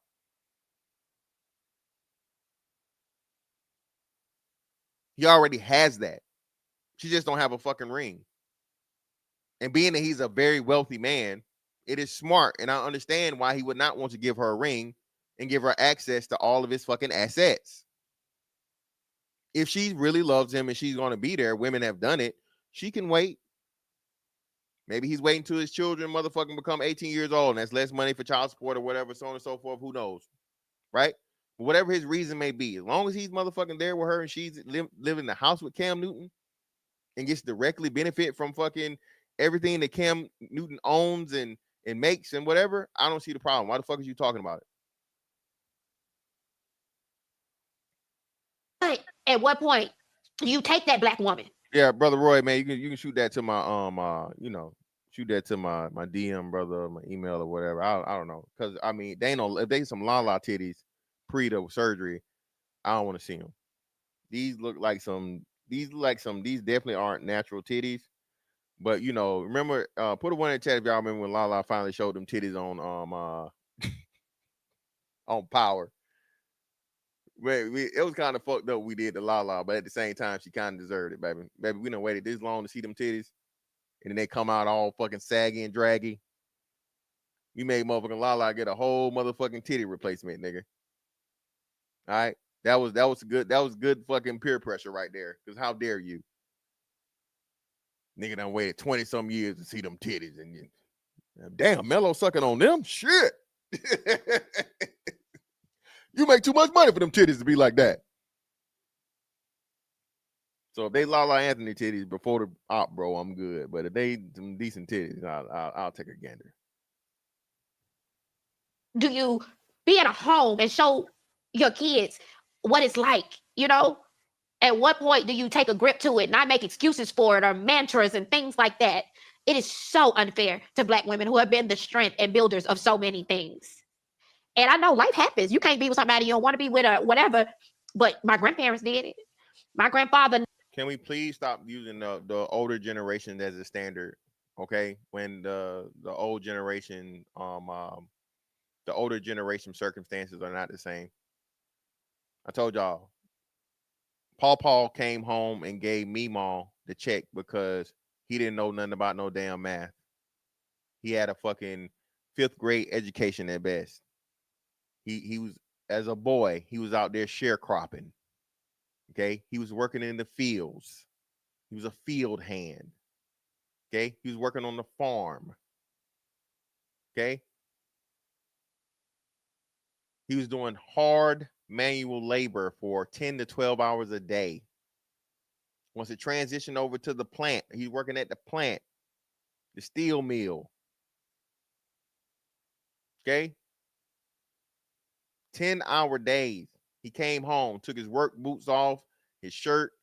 Meemaw had the motherfucking plate ready, food already ready. The whole family sat down at the table. He got his plate first, said grace. Everybody ate. Wake up, wash, rinse, repeat, do the same thing. On the weekend, he might go fishing. You know, do something to get away from motherfucking 10 to 12 hour days in a 5-day work week. He want to relax. He want to sit down, watch his show, read his paper. If he could read. And Meemaw tended to the house in a chiller. This is not those times. So please stop fucking bringing them up, talking about what was then and now. It's nothing like the same. There was no motherfucking Instagram for Meemaw to motherfucking have an ass out showing the world. Okay? Ain't no motherfucking Snapchat where the bitch could be out here hiding and cheating with a nigga and hiding the messages because they automatically disappear. Stop comparing motherfucking the past to the present. It's not the same. Stop. 92, died when he was 92, my best friend. I never seen another type of man. That's why I've turned down 3 rings. Because they wasn't like my grandpa. Okay, so again, and this is why we say this black people's weird Oedipus complex with this whole she looked like your mama. So why you don't want to fuck her? Whoa. Wait, what? Your mama dark skinned. Your mama got a big back. So why you think you too good to be in a relationship with a woman that's dark skinned with a big back? Whoa, now. You got too much dip on your chip. You dumb bitch. What? Why are you talking about my mama and my dick? Let's keep those two things completely, totally separated to never, ever come within the same vicinity in life. You fucking dummy. I'm going to ask the question again. Me and you kicking it. Strong and long. I'm motherfucking putting all dick down in everything. Getting to the bottom of that pussy, baby. Every time. Don't let every man hit the bottom of your vagina, the root of your vagina. But they don't know about the bottom. They don't know about the bottom. Yeah. We kicking it. All right. One day, hey, listen, baby. I want to take this shit to the next level. You know what I mean? You everything I need in my life. I think I want to go ahead and make you my wife, baby. Let me go ahead and introduce you to my mama. All right. You pull up to the house, walk up to the door, knock on the door. Mama come to the door. Her face, your face. What the fuck you gonna do? Her face is your face. What you gonna do? You gonna run the fuck off, block that nigga on everything, and act like he never existed. Because ain't no way this nigga was able to do all of that freaky ass shit that y'all was doing, and you and his mama look dead alike. Or extremely similar. Y'all look so much alike, y'all looking at each other, eyes big as shit. The hell?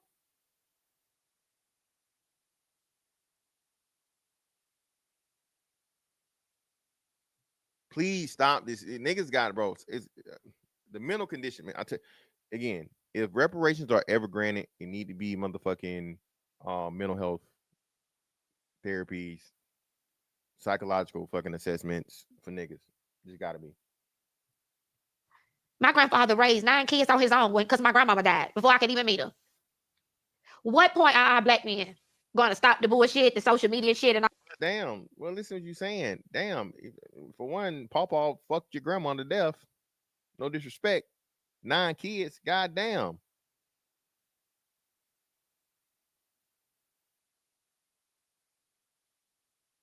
Right? So now you're making your grandfather the standard for some shit that's an anomaly in itself. He got 9 kids and the wife died and he raised them all by himself. Well, shit. What the fuck? How about we take a standard, normal, situation and use that? But no.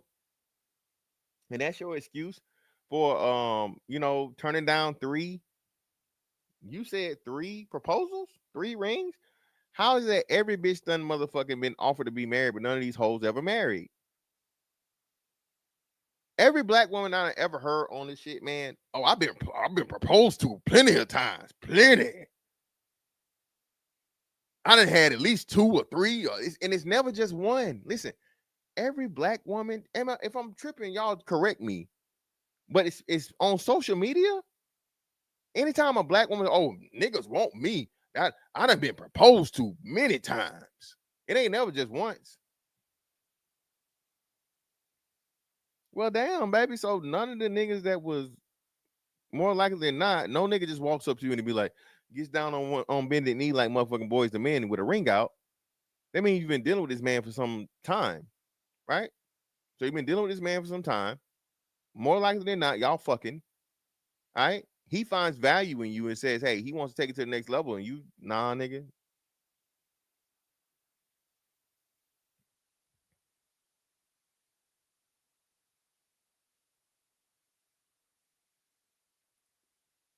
That's what I'm saying. I missed the line. I don't get it.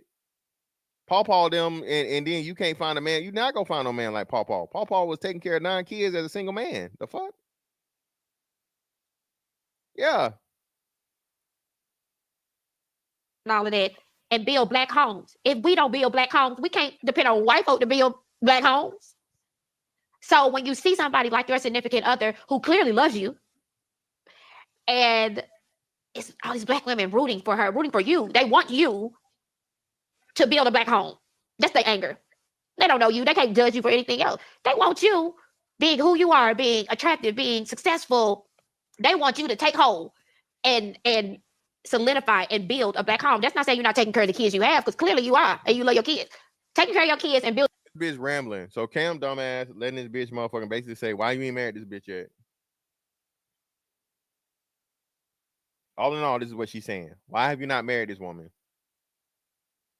Why are you playing with her? Why you got her pregnant the first time and you got her pregnant again? Black women want you to fucking marry her. The same thing I think Sierra just did to Jim Jones, some bullshit. You need to step up. You need to make her an honest woman. You need to do this. You need to do that. Like, no, don't need to do shit other than what he's doing already. Who the fuck are you? Because Cam is motherfucking made himself the fucking simp sacrificial lamb. He's just sitting there taking it. Building a home is two different things. At what point are we going to stop these back and forths? Oh, this type of woman don't say nothing to me about that. Well, guess what? You're just weak. Like, you want a strong woman around you, and I'm sorry. Like, and there it goes. As always. Oh, you just weak. You a weak man. Oh, you mean like the weak ass nigga you let nut in you and give you a baby? You mean like the weak ass niggas that you've been fucking with your entire life and you're 40 plus years old, you're in your mid 40s and you still not? Okay, Michelle, we heard about some of your thought activities, baby.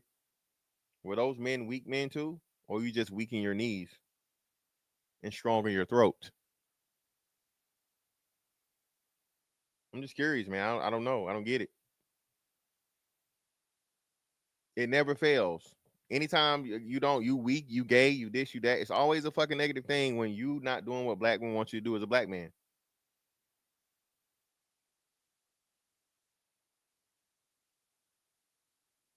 See, Cree, I didn't even know this. She out here motherfucking doing, but hey, she out here motherfucking, licking and sucking. Most dudes probably not gonna want to have nothing to do with that. Oh, Memphis Hits. Yeah, shout out to Memphis Hits. Black women have just, that we get copied from hair to body to everything. Black women are the most unloved individuals in America, but the ones who have built. The most mimicked. Most mimicked. Good or bad mimicked. Here you go with the simp shit. The most mimicked. Who the fuck is mimicking black women, bro? Stop it. Can y'all stop? Black women are the biggest mimickers. Just off of beauty fucking standards alone. Your hair, your lashes, your body augmentations. Y'all are following white women and Asian women and Indian women and motherfucking Decepticons. We went over this. Y'all never checked the motherfucking Decepticons for saying y'all really stole our style. They came out and said this publicly that fucking black women was out here trying to, be like the motherfucking Transformers. But we looking to you. We looking to you. That's Cree. Idris Elba. K. Michelle was dating Idris Elba. How you again, I don't even say that women fumble niggas, but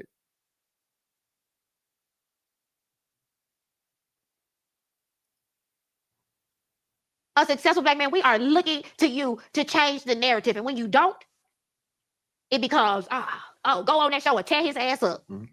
I received that. And nothing but a white flag, because I have been guilty. Nigga, stop waving the white flag, my nigga. But Cam, this shit is getting what's name, man. If a woman wants to have relevancy and get a rebirth in her career now, she knows that she can come to Cam Newton's platform, completely, totally disrespect him. Cam's gonna sit there and take it, right? And now she's gonna be, bro. Again, just y'all tell me, man. When the last time you heard anything about K. Michelle before this Cam Newton interview? Honestly, if you can remember. Shout out to everybody on the panel, man. Shout out to y'all, brothers, man. What's going on with y'all?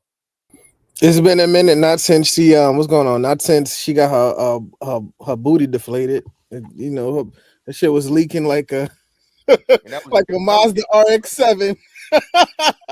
And that was years ago, right? That was a few years ago. Yeah, like I don't know if you guys know, if you're a car enthusiast, like a lot of like the rotary engines and some of the Japanese car, they're known for like leaking. Oh, okay. So it's just like she was leaking like a Mazda RX-7, When man. did this happen? So this is I guess when was her titties on IG Live? When was she out here? So she purposely pulled them titties out, or what? She out here, motherfucker? Put it on live. I'll give you $1,000. Yeah, man. Listen, man. Shout out to motherfucking. Hey, man. Boosie did great things, man. He did. So hey, he said $1,000 for the pussy lips, so I he at least get 500 for the goddamn for the titties, I guess. Let me see that.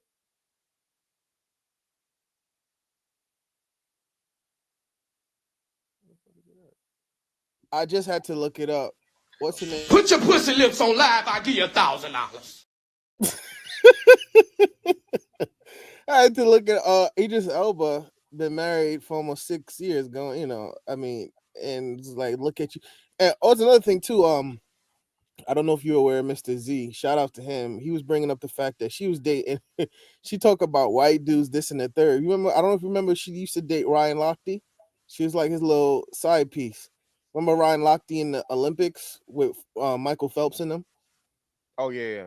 Yeah, and she's basically a side piece to him. And she was talking about how she used to be, he couldn't really date her like that because she was too ghetto and whatnot. And basically he got like 3 kids and he married. He went and married him a regular white chick. You know, so listen, that's what I'm saying. Shout out, I remember this too. Nate, that was that multiple men have said this about K Michelle because I remember her having a Mano too. Yeah. Yeah, niggas was saying her box was a little, unfresh. So, bitch, listen, your granddaddy, your mama, somebody should taught y'all to clean that little pussy, baby. Because ain't nobody marrying no motherfucking stank ass motherfucking pussy. I can tell you that. Definitely not doing leaking that. from the back. And cootie cat stank. Cootie catter. But if we're gonna have this conversation, how we need to have this conversation, just like you're holding me accountable. Hold me accountable. I need black women to hold themselves. Okay, come on, let's go. And of course, that was the bullshit, and Cam didn't hold shit accountable. Cam didn't hold a goddamn thing accountable, right? Because he's never going to do that shit. Cam is too concerned with his image, and I don't know why and how he thinks black women are the fucking I just don't even know, man. The golden uterus or something. Well, no. I know what it is. My bad. I take it back. So now I know if you can get black women, that's guaranteed money, that's guaranteed eyes. That's a good way to grow the platform, right? I.e. the Derek Faxon nigga, right? But again, man, Cam already. I know you talking about. Yeah, he already got enough residual man support to where that's what just offends me, man. I'm just like, bro, what are you thinking about? But anyway, somebody was saying it. I think it was Mrs. Two. He was talking about how she told him, she was like, "Oh, my girlfriend told me I need to get on your case as soon as I come on the show," and I'm like, "Yeah." It's like how your girlfriends that know you gonna tell you that you need to get on him. It's like the cognitive dissonance to your BS. You know what I mean? You got so much beat bull going on in your life. You are dysfunctional as just a human being, and all your friends are doing is enabling you to be like, "Oh, I can't wait till you go on Cam's show so you can tell him about himself." Like, bro. And that's what I blame Cam for. Cam made it that for that. Listen, she should be motherfucking just like incredibly fucking delighted, elated, and every motherfucker excited and everything else for Cam Newton to even think of her name to come up on a fucking platform. Again, like I said, she hadn't been relevant in years. So it's just wild, man. I remember I don't know if she's still with that dude, but she was the last person I remember when she was with was with a doctor. And I just, the worst thing about a lot of these celebs, like these black female celebs, is like they'll get run through by the industry, and then some dude that's like a high earner, but he's not a quote unquote entertainer, gets with them, and then they dog them out. And I'm like, bro, like, it's like if you're a doctor and it's like, oh, Tracy Ellis Ross is considering quote unquote going on a date with you. It was like, nigga, you can get a Tracy Ellis Ross that's in her 20s. Why are you just dealing? Oh, for the fact that she has the name, like, oh, Tracy Ellis Ross, that, oh, you gonna deal with her? You know what I mean? I think a lot of men got to start having more value in themselves, and yeah, I don't see it, because I'm like, damn, like the way that she was dogging him out, and I don't know if you remember, she was on a clip with she was on the show one time with Derek Jackson before he went out in a blaze of glory, and the street niggas need to be fathers. She need to talk, yeah, but she was long story short, they asked her, do you think there's any good black men out here? She was like, Obama and Jesus. And I'm like, Lord have mercy, bro. That's And everybody try to laugh it off. K. Michelle said that to Derek Jackson? It was they were both on a radio show, and they both appeared on the show. And he came in, and it was like when he was like starting to rise up and starting to become bigger. And K. Michelle was on the same on the show that same morning. And they asked her, like, "Oh, who do you remember that?" Yeah, I remember that. Yeah. I remember that. Yeah. She said there was no good black men. Yeah, there are no good black men. Yeah. What's going on, y'all? What's going on, Azrael? What's going on, Fantastic? What's good, bro? You got it, bro. What's up with you, brother? Mactown in the house, man. Hey, I don't know if Azrael. I'm gonna let Azrael get finished. I mean, because I got to go in. You know That's that. good. That's you, Josh. Yeah. Oh yeah, you sound different. All right, man. You go ahead. Hey, can I go in? That's the thing. Can I go in? Because I want to count down. I want to count the ways of this bitch here. This bitch getting on this platform, and we all know that Cam, he the soft, docile nigga. I'm gonna get on you niggas in a minute, but I want to walk this bitch down first. And a lot of y'all said the same stuff that I'm gonna say. That's part of this bitch rap sheet. This the bitch. Her only claim to fame, really, niggas and bitches, mainly bitches, knew about her on reality TV. Her claim to fame when she got on reality TV was a beef with a light-skinned, attractive, I will say she attractive, but a middle-aged bitch that's in her golden years, that's still trying to hold on, Carly Red. A beef with her. That's when niggas and bitches really turned on to K. Michelle. Oh, this bitch is shaking the table. Everybody remember that iconic line. Carly Red about to flip the table over on the bitch. Then also, y'all said about the whole Mano thing, and her pussy stinking and all that there. Yes, this bitch pussy stink. This bitch it ain't one nigga that just said this. There's several niggas. There's several niggas that done said this. So this bitch's insides is dead. This bitch got a baby graveyard in her pussy. It's nothing but a walking crypt. Tales from the Black Crypt, bitch. Also, y'all, no, I don't think nobody said this. This the bitch that had a baby in order to be famous, dropped her baby off at her mama's, left her baby for her mama to raise so she could pursue fame, which, and like y'all said, flopped. But when I say black women don't love their kids, they Josh, you nobody want to hear you and all that there.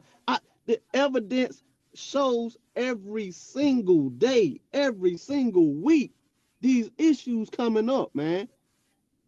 These black bitches, they don't want to do nothing, man, but get the money from you. That's all this bitch is trying to claim. This she trying to decree. Give us the money.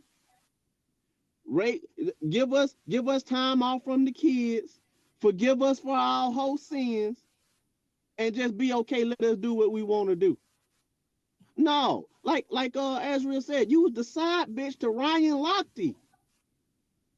All white boys, all them jock white boys, they go through their little phase like Travis Kelce. They try to, they hang around a few niggas and shit.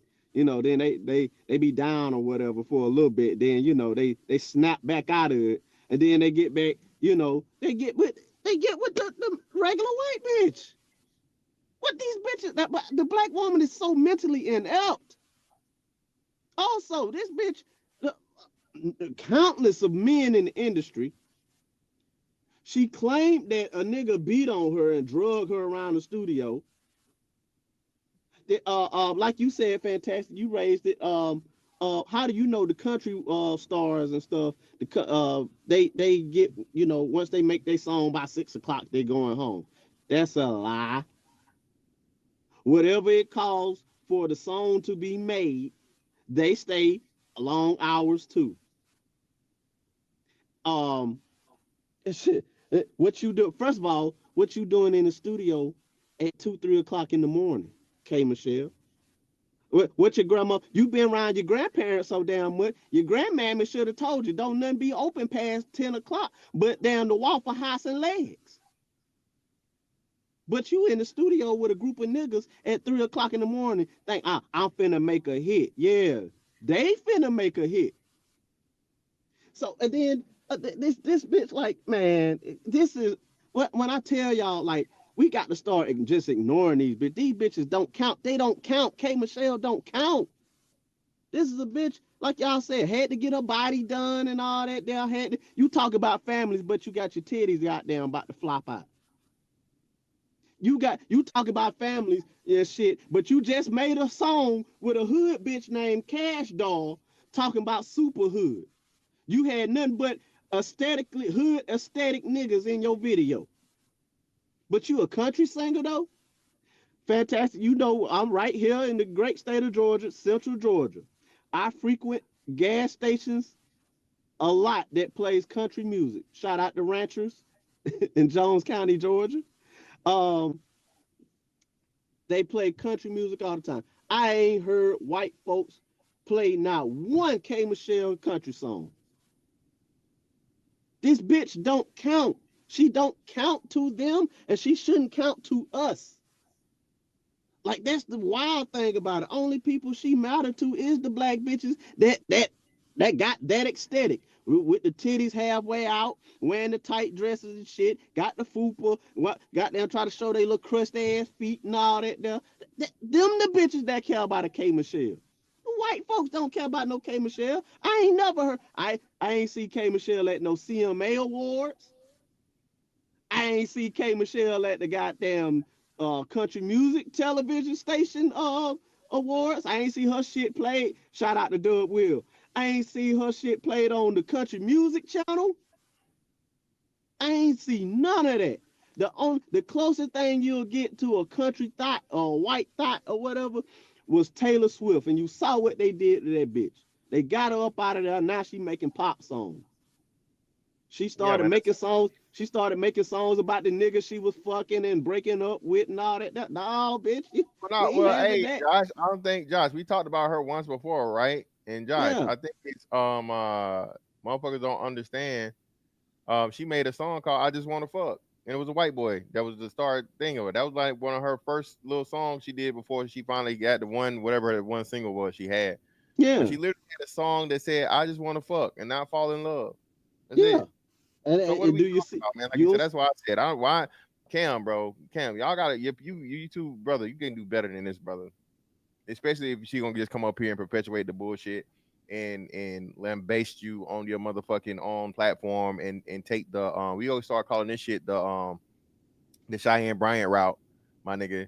You gotta stop letting these hoes do this shit, bro. You got to. Exactly. But Cam not even fucking listening to us, bro. On your shit. And then this is what I want to say too about you niggas. You let a bitch come on your shit. Y'all niggas be scared of a bitch to walk away. Fuck a bitch. Let her walk. I just turned down a bitch. I just let a bitch walk, what, a week ago. If you ain't on my type time, you ain't on my program, bitch, move. A lot of niggas just let these bitches just say whatever, well, if I just let her get it out, then, and I show her that I care, she ain't gonna take the pussy. She ain't gonna take the pussy from me. Nigga, man, forget that. Nigga, listen, man. Shout out to Josh, bro. Man, listen, bro. I know, again, man, that's why niggas get mad when I say this. You niggas love pussy, nigga. You niggas need pussy, nigga. All right? It's a part of being a man, okay? Stop. Fantastic. Oh, you willing to die for this pussy? I am. No, I ain't. I ain't gonna die for it. I'm willing to motherfucker replace. I'm willing to replace the one that I don't want no more. That's out of order. Always willing to replace that shit. I ain't gonna die for it. I ain't saying no crazy shit like that. But yeah, man, y'all niggas do it because I said y'all got mad at me. What? It was like 2 years ago, and I said, man, men need pussy. Men need sex. That's literally a part of fucking the. It's on the fucking hierarchy of needs for a reason. It's a part of your social connection and interaction with women, bro. All right, your testosterone fucking urges you to motherfucking do the shit.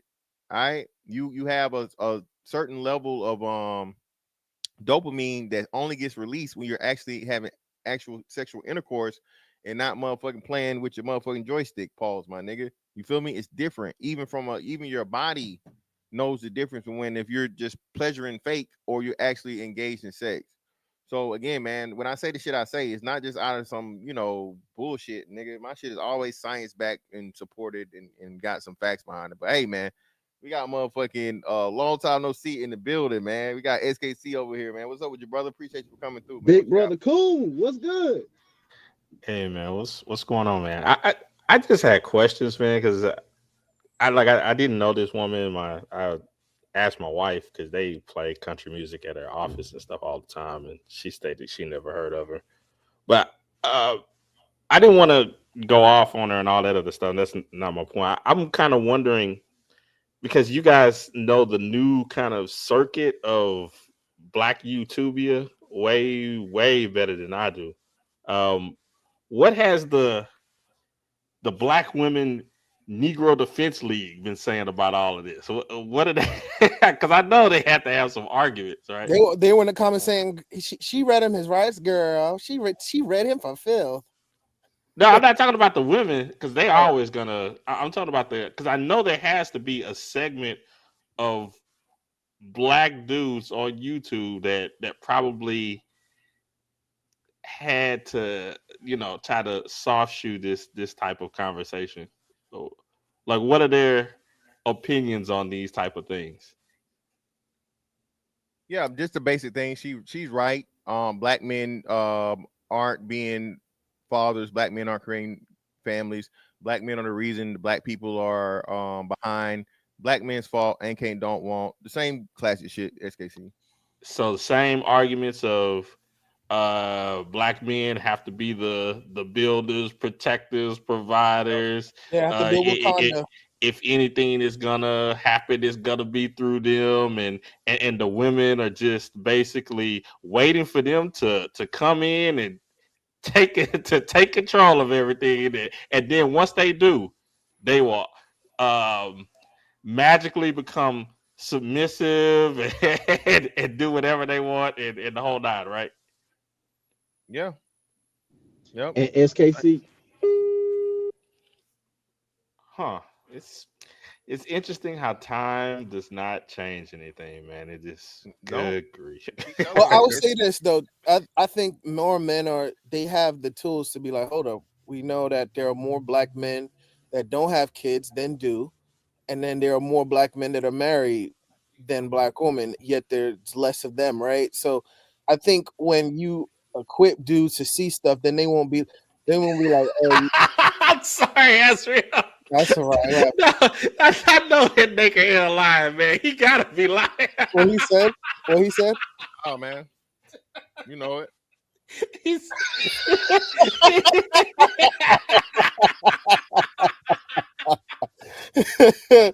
oh God. Nah. Hey man. I think a lot of Black men got a kink for being emasculated. They glutton for punishment, man. It's not a kink, bro. Again, Ezra, that's why I say what I say, man. And I when I say it, I'm not just just speaking, right? I mean this. Black men have been brainwashed, propagandized, and trained to think this way, right? That shit is dangerous. That's why it's so hard for quote unquote the red pill niggas and you niggas hate Black women for simply again pointing out the issue and the problem that the last 30-40 years of Black existence has been matriarchal and hive mindish, right? To where the woman benefits, the queen archetype, right? So once you start understanding that, this is why I don't really get mad at the niggas because they can't help it. right? I was there, right? Don't you say nothing bad about my mama. No, she did all the best she could with what she had. Well, okay, that can still not be good enough, right? Doing the best you can with what you have can still not be good enough for a child that has specific needs, or better yet, a child that has gifts that you are too preoccupied with to recognize and nourish and enhance and support. You feel me? Again, like we said, in spite of a lot of these concepts that we even talk about, most black men make it in spite of, not because of, the motherfucking, the single mother situations, i.e., like one of the best ones ever, LeBron James. LeBron had to be saved from his fucking mom, bro, in order for him to come to LeBron. We know had his coaches and shit never stepped in, LeBron James just be some nigga at your local YMCA. Same thing with Durant. So, yeah, but she the real. Same thing with Durant, but she the real MVP though. Yeah, exactly. That's what I'm saying. So that's what I'm saying, right? So again, I can't really blame those brothers, right? And of course, that's their mama. They never gonna be able to look at it anything other than that. Those brothers are, but that's why we have to do what we have to do, and hopefully, again, there's the more of these younger cats come along and start repeating this from a bigger platform, so we understand it. You have seen I think it was Columbus Short or whoever it was, I think that's who it was, who told a story about how his mom lied about his dad not wanting to be involved and be around. Kanye did the same thing. As much as Kanye loved his mom, Kanye found out that his mom told him, "Hey, you ever come around your son again, you'll never see him." Same thing with Tupac. Same thing with Tupac as well. Yeah, so yeah. Remember we talked about that shit. Hold on, how the hell Tupac daddy talking in 2022 and this nigga died in 94? The fuck, nigga? Right. You know what I'm saying? So that's what I'm saying, man. So all these things, once you understand and realize it, hey, this is what it is. But let me get my man Afro Nerd in here. Go ahead, Afro Nerd. What you got for us, brother? Hey, brother, what's up? So look, I sent you a tweet a few days ago about how I thought you were mistreated by Tarus on, I guess it was this might be risky. Yeah, I saw it.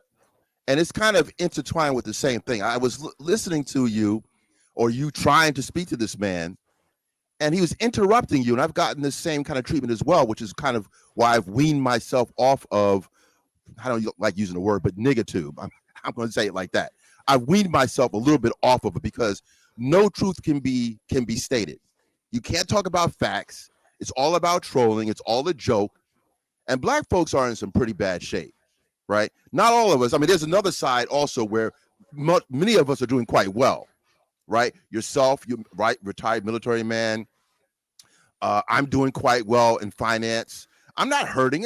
Many black people I know, a lot of my brothers don't even have children. Exactly. I mean, I'm in black neighborhoods, middle class houses 500,000 plus. Some of them are $1 million houses. Black folks are living in them. Not everybody is torn down and messed up. There's a segment of black folks that are messed up. There's a segment, right? And that's what K. Michelle was referencing. But she does her crying tour every couple of years. A few years ago, she went viral, repeating the same kind of talking points about black man bad, black women are saintly. This woman has her breasts hanging out. Most of her career, her claim to fame has been about being a minstrel, ghetto minstrelsy. And now she wants to glom on to the quote unquote good white folks in country music. It's a joke. I mean, no, and you can't critique her. I've gone on panels where I would critique someone like Megan Thee Stallion. She I don't want to go, I'm going to land the plane, but I have to mention this. Megan Thee Stallion, when she first got quote unquote shot, now that's being revisited. We don't know what's going on, right? But when she made these claims, she didn't come out straight up and said that Tory did this. She didn't come out. I know how street people conduct themselves. They don't come out right away and say, people are shot and you ask them who shot you, they don't give you a straight answer. She acted like that, right? But when the feminists got a hold of her, all of a sudden I'm seeing on Saturday Night Live, and she's twerking with Malcolm X's imagery to back. I said, "What? This isn't Public Enemy doing this. This is X-Clan doing this. This is a stripper doing this, and that's all right." So, you know, you're not going to be able to fight this matriarchal thing in the black community unless black men literally take control and say this is what it's going to this is what it's going to happen. And so unfortunately, and let me just say this last thing. Unfortunately, how you were treated with Tarus, where you couldn't make your claims without him interrupting you like a woman, was I mean, that's part of the problem. It's all mixed in. So even when they have men on the panel, they're oftentimes gay men that still repeat their same talking points. It's all a joke, gentlemen. So I'm just wondering, like, is this is Black America at a point of no return in your opinion, fellas? I mean, I'm just asking, man. You always do this, And man.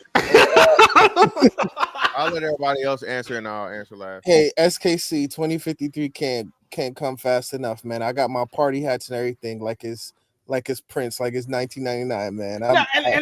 I'm not trying to be redundant, but I'm just asking, like, because Afro Nerd, he stated all of these things, and he mentioned about the differences of the people, how not every Black person is down like that, and he's right. He's absolutely correct.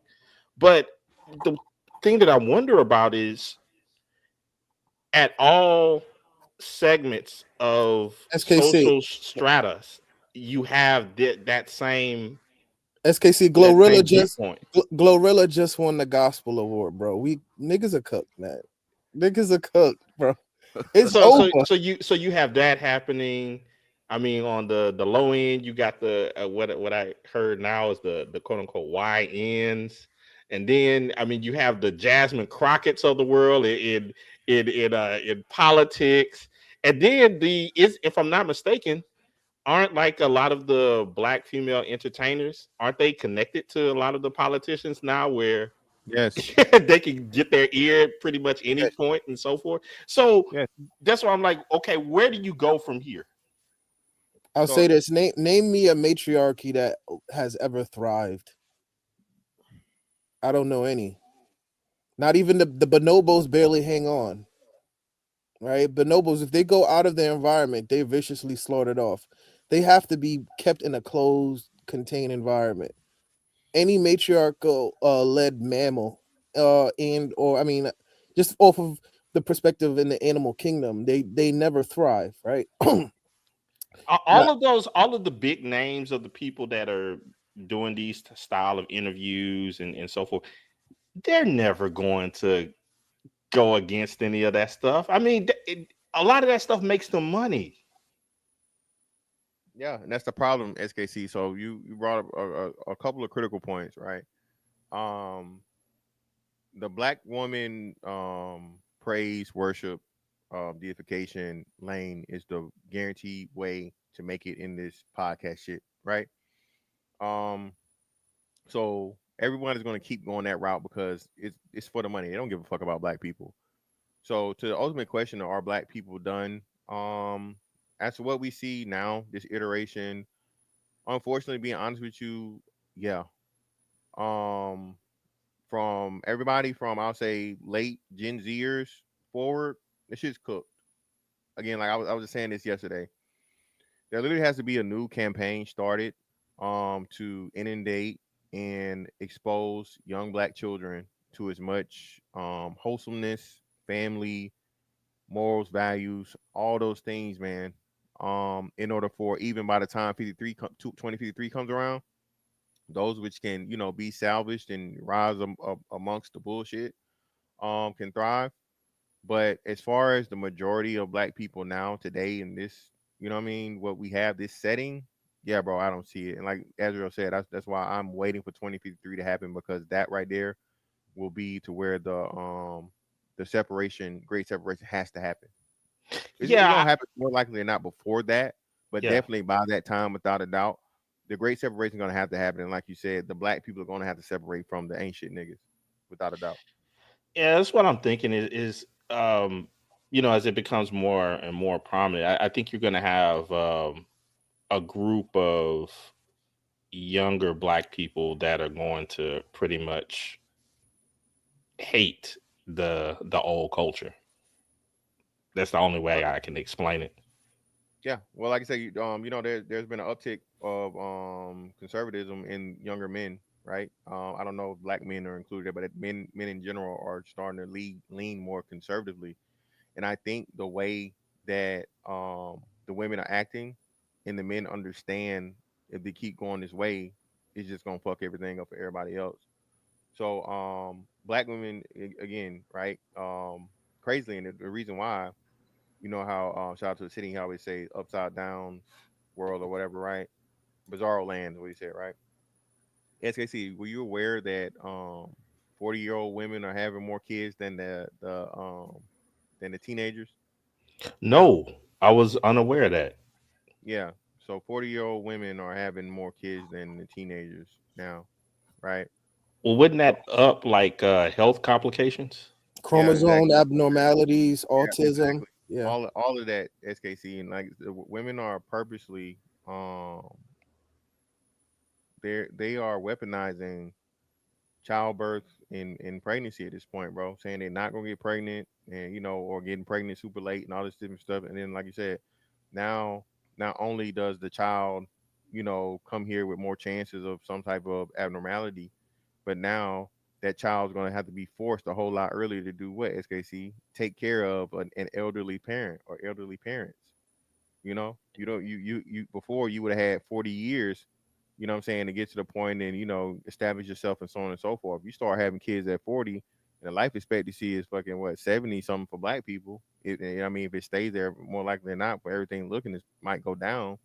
Now you got 30 years, so now by 30 you got to be capable of either bringing elderly parent into your home that needs assistance, or affording some type of living situation for them. You know what I'm saying? So yeah, man, it's just all this I, shit. I I tell you something I'd like to say quickly. There's some aspects as to what's happening with us that are very, very analogous to how AI is going down. Like when you hear about what could be happening from AI from this day to the next 10 or 15 years, we're talking about a complete upheaval of what we know things to be. Like the kind of advancements that could be done if this supercomputer goes live. So I say that in one way, and black folks are kind of in a similar situation. What I mean is that if black people actually took advantage of some of the accomplishments, some of the business opportunities in just being black, like actually being the force to take control of your own culture. I see it all the time. There are pockets of it, but people we're not really highlighting it, right? Even when Kay Michelle was going on, and I was listening to what she was saying very closely. She went into this whole thing about rap music, and rappers don't talk about, talk about side chicks and all these kind of things. And she kept on referencing music as if that's the only game in town. Like you have black people in tech. Heck, my father's a retired barber hairstylist, right? There's a two young cats that developed this barbershop app that is now worth around $750 million. Two black men under 40, right? But if you create a business that's worth almost $1 billion, and you're still talking about what Little Dirk is doing, that's half the problem. If we started to reverse this stuff, the black cuisine, go into what, why aren't we seeing more black franchise restaurants? It's all kinds of things that are going on, and I landed here. There's so many things going on with black people where others, we throw it away. White man picks it up, shines it up, and makes it new again. We don't even do R&B like we're supposed to do. White UK singers do R&B. We're doing moose knuckles. You like you said, a person before talked about Glorilla getting a gospel award. All we have to do, reverse this stuff with some reverse engineering, right? Kind of root out some of this bad hip hop, because the messaging is awful. Every 8 o'clock in the morning, you're talking about all kinds of nonsense. So, unless we switch it around, we could work for good or we could work for evil. So Afro nerd, do you think it would be worth it to try to, as you said, reverse engineer it and take control of the culture, or just create a new one? Well, you don't have to create a new one, man. I mean, there are pockets of stuff going on, but it's undercover, right? Like, okay, I call myself the Afro nerd, but it's also a brand. This whole comic book stuff, Black Panther, all this black science fiction. There are black conventions where thousands of black nerds get together, like the white nerds get together, and it's kind of off to the side. But that's commerce going on. No one really talks about it. No one it doesn't exist. Afro nerd. I had to. Okay, so there was an anime convention that took place here in Houston not long ago. I didn't. My kids didn't know about it, but I wasn't going to allow them to go. You wasn't going to allow them to go? No, I was not going to allow them to. They can go to Anime Matsuri. They can go to Comic-Con, the whole nine. But this one, no. DreamCon. You talking about DreamCon? Yes. No. It was a little suspect. Yeah, rightfully so. It was too niggified. But go ahead, SKC. I got you. And that's what I'm saying, Afro Nerd, is if at DreamCon you had more people that were dressed up as rappers than the anime characters and stuff, and then you had fighting, and then you had twerking and going along, how are you going to do this reverse engineering when you have a mass group of people who, even if you try to branch into new areas, they have to take the same stuff into those areas? Well, that's a fair question. I mean, I can tell you from my experience, I never really saw that, because most of those times, there's another convention in New York, or festival, the Afro Punk Festival, right, where there's a lot of off to the side black musicians, right? So what I mean is, Lenny Kravitz was there, Fishbone, like all these black rock acts, and you seeing brothers with mohawks and on skateboards, and that was like just 100,000 people there. You didn't know these black people, women, fine sisters with natural hair. The weave queens weren't allowed in this spot. Like, they didn't fit in. Let me say what I'm saying. So hold on, let me say what I'm asking. So in answering your question, the stuff that was clearly not that ghetto stuff, the ghetto people would have felt awkward because it was a different scene. Black people got these different separate scenes that need to be promoted where they wouldn't feel comfortable going there. Now what happens is, because I can tell you this being an HBCU grad, a long time ago, because you don't hear about it as much, you had these black beach parties that all the people that went to college would go to, and you knew where you were going and the kind of people you would encounter. But what would start to happen is, all of a sudden, women were getting thrown into the ocean, and brothers started acting reckless. And you found out that these were ghetto folks that wanted to join in on the fun. I'm like, wait a minute. I took 4 years to get my degree. You're just a ghetto person coming through trying to create havoc. Like, why do you want to be here? So they bogart the spot. But that's what I'm saying, Afro Nerd, is this. And I'm not saying all. I'm just saying in general. No, we know that. A lot of these niche areas began niche, but then there's always somebody that's like, Lil Ray Ray and them, they need to see something different, and that's all they need, and then they would change as well. And they're not gonna change. This. Well, you are saying something, because I didn't really think of it that way, but there are some things that... Is this not the story of Prince George right. County in Maryland? I mean, it's like... Well, you know who brought this up? Chris Rock. Grand opening, grand closing. He addressed that 20 years ago. Grand opening, grand closing. That when black folks have a good thing, there's something in us that has to delete it, has to mess it up. And my thing is this, Afro Nerd. Like, when it comes to like some of the niche things, and this is just my own thing. This is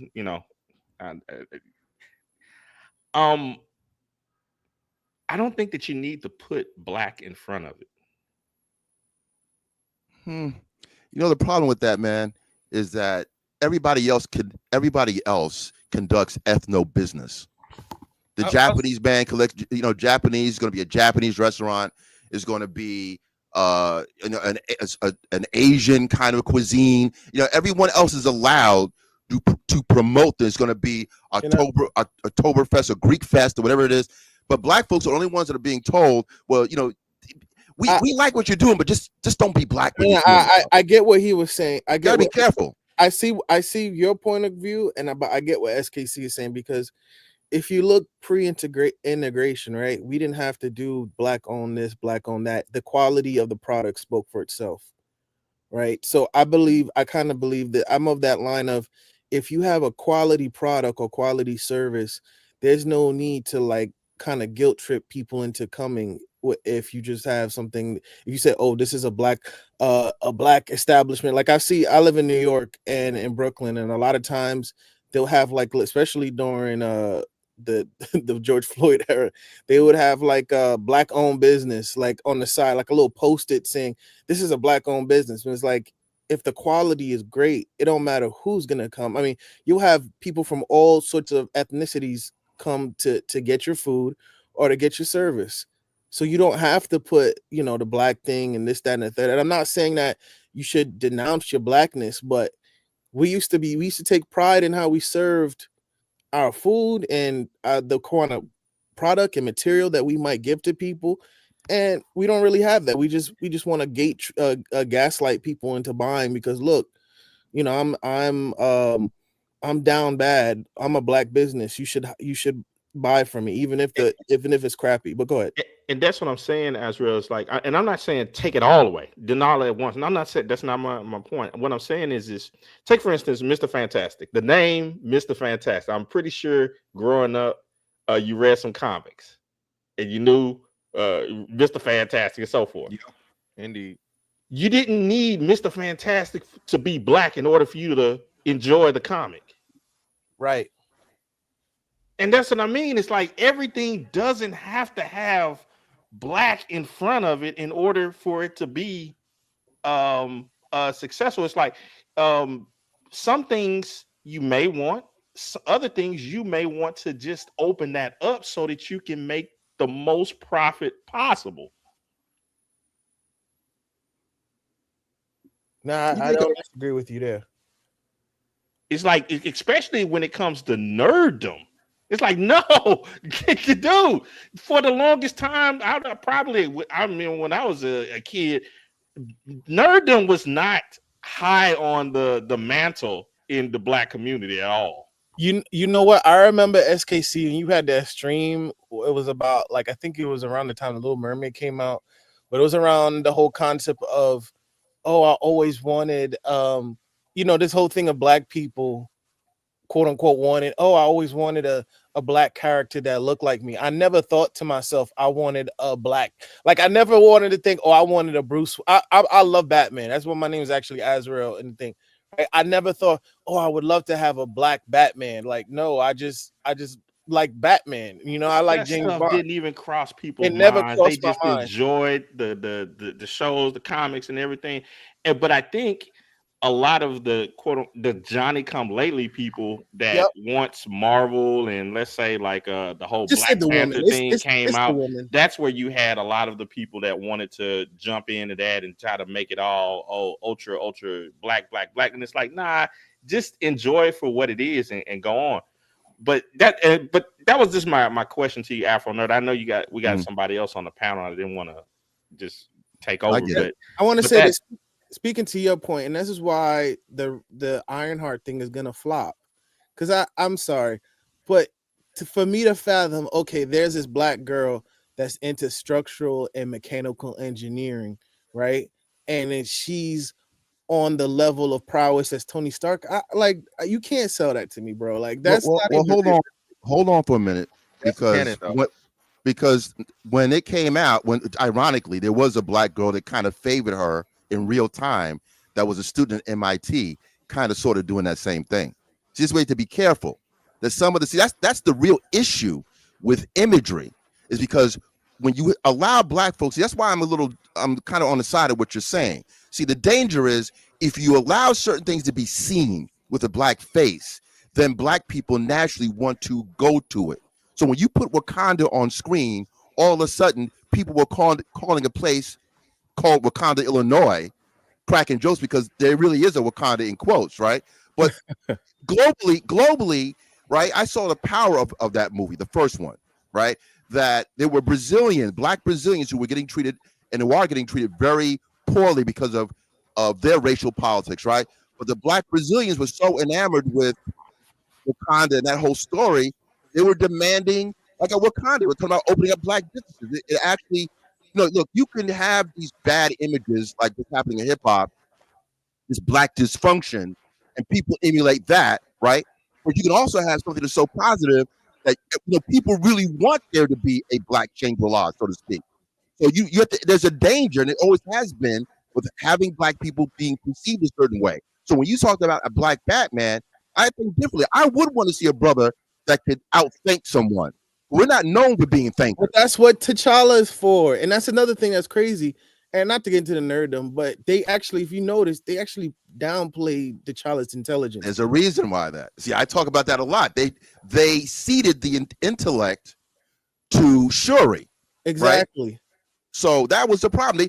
Anytime you want to see the black male as an intellect, all of a sudden it's a problem, even with some Black people. Those days are over. You got Dr. Neil deGrasse Tyson walking the planet. You got a lot of high-minded, high cogitation Black folks walking the earth, Black male and females, but especially males. But as long as you are the Black buck running, they're more comfortable with you being that way. Black buck, right? Well, it's true, man. What's that thing that SKC have? Keep that nigga boyfriend. As long and on the sexual tip, you know what that means also. As long as you can throw down. Now, to me, I would want to merge both: be the intellect and also be the physical. That's the reason why Black men are to be feared. So don't be like a Paul Robeson in real time. A guy that played, Phi Beta Kappa, was a lawyer. All these like this Black Superman in real time. They never want you to be that. Well, we'll see. So Afro Nerd, just as a test of what you're saying. Then I have even our women fear that, by the way. Even our women fear that. Then I have to ask Mr. Fantastic, why didn't you need Mr. Fantastic to be Black in order for you to enjoy his intellect and his abilities and so forth? Because, like I said, I was quote unquote a nerd, so I was already into comics. So, I mean, I had no issue or problem with the lack thereof. I mean, the few I knew, Bishop, Storm, Luke Cage, in that thing, if they had something appealing, that's what it was. But yeah, I never had the whole pro-Black mindset of where everything needs more Blackness for me to enjoy it. I think that's generational also. But let me say this: if we're gonna talk about this nerd stuff, right? Let me just say this quickly. The way, even though I loved Black Panther, the first one. The second one, they just gave it to the women. They look, even the way that went down with black women taking over that franchise, the Black man dies in real life and in fantasy. Meanwhile, there's multiple James Bonds, multiple Batmen, multiple Superman. But when it's the Black man, we were so sensitive about that. And this is no shade towards Chadwick. He's a terrific actor, terrific image. But when he died, his character should not have died. So you saw how that played out. The way that character should have actually been played would have been very dangerous, because the way he is in the comic books, he doesn't take smack, right? He's like a benevolent dictator, right? So he will smack around Tony Stark. He's right? a good version of Doom. Yeah, he's a good version. So he's not going to take shorts, right? He's also going to do some subversive, secretive stuff, like Batman would do. But a black face doing that, they would never show that on screen. And Afro Nerd, and I wasn't trying to just change the whole spiel of everything to some sort of comic book thing and all of that, but I was just talking about in general. I think there's a major flaw in trying to push a Black face to attract Black people. I think by doing so, you kind of pull more of the quote unquote normies instead of the people who actually enjoy that stuff. Well, that's unavoidable, man. I mean, well, look, I don't know about that, right? Because when I went to these black conventions, white people started going there, right? So when it's real, like when it was hip hop was black, white people were going there. I'm sorry, go ahead. Sorry, the brother that was waiting, y'all. Hey, brother, I'm sorry. Yeah, apologies. Yeah, brother. If you want to come back up, man, and get Hey, come back, bro. Yeah. You as soon as you come up, brother, we'll have your piece, man. Appreciate your patience. I apologize for that. But yeah, man, yeah, I think I understand what SKC was saying, right? Internally, it is important, right? Externally, it could be a drawback or whatever, especially like I said, if you're trying to expand, right? Like I said, Robert S. Smith, I think it's a great example. Robert S. Smith didn't put anything black, but like I said, he's the richest black man, American black man in the world, right? But just, as Ezra was saying, production and service. So I think for us though, again, we're all force fed, and again, socially, intra-racially, we're told that you got to be blackity black because I'm black, y'all, right?